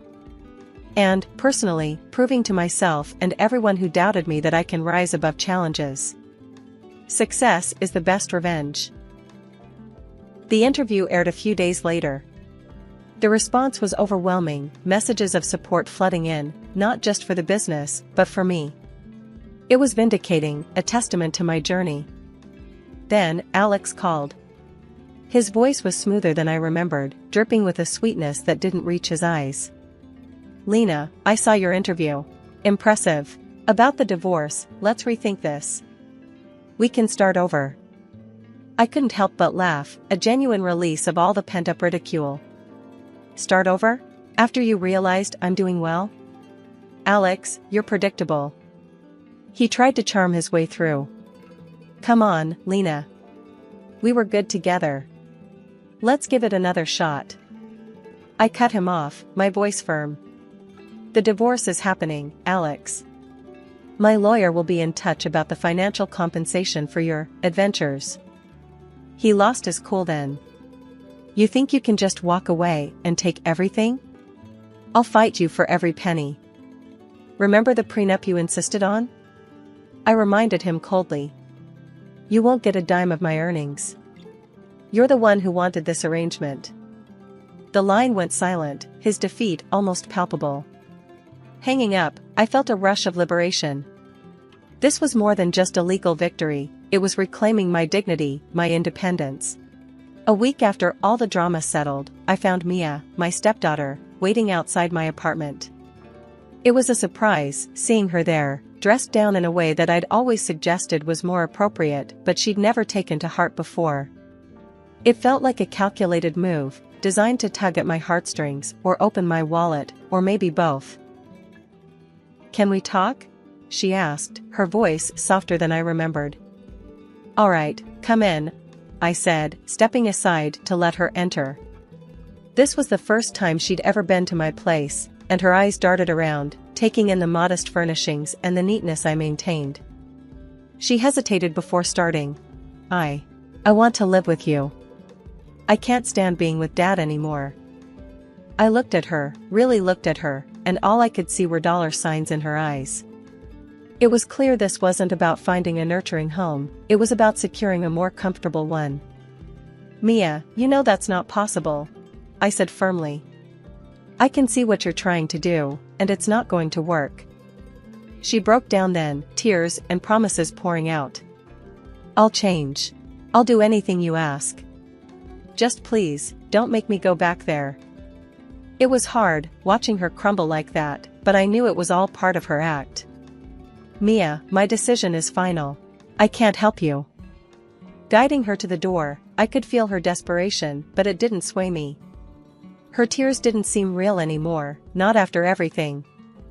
After she left, the divorce proceedings moved quickly. Alex's infidelity, now out in the open, made things simpler on my end. I received financial compensation, a small victory in the grand scheme of things, but a victory nonetheless. Blocking their numbers was the last step, cutting the final thread that connected us. It was over, truly over this time. I was free, ready to rebuild my life on my terms, without the shadows of their manipulation darkening my doorstep again. After closing the chapter on my marriage and stepping away from the shadows of betrayal, I focused all my energy on my business and personal growth. My company was not just surviving, it was thriving, expanding in ways I hadn't dared to dream before. One day, as I was reviewing sales reports, Jen, my faithful companion and assistant, walked into my office, her face alight with excitement. "You won't believe the numbers this quarter, Lena. We've outdone ourselves." I smiled, leaning back in my chair. "Hit me with the good news." "We've doubled our sales, and the new marketing strategy? It's a goldmine. People love the authenticity we're bringing to the table," Jen announced, practically bouncing on the spot. I couldn't help but laugh, the sound bright and genuine. "That's incredible, Jen. It's all thanks to the hard work and dedication of this team. We've built something amazing here." As Jen left my office, full of plans and preparations, I took a moment to soak it all in. The silence of the room was a stark contrast to the chaos of my past, a testament to how far I'd come. I had not only rebuilt my life, but elevated it, creating success and stability out of the ruins left behind by Alex and Mia. My phone rang, breaking the silence. It was a call from a community organization asking if I would be interested in mentoring young women starting their own businesses. The opportunity to give back, to help others navigate the treacherous waters of entrepreneurship and personal growth, felt like the perfect next step. "I'd be honored," I told them, my voice steady and sure. "There's nothing I'd like more than to help others find their path, just as I found mine." Hanging up, I felt a profound sense of contentment. My journey had come full circle, from struggling to stand on my own 2 feet to being in a position to lift others up.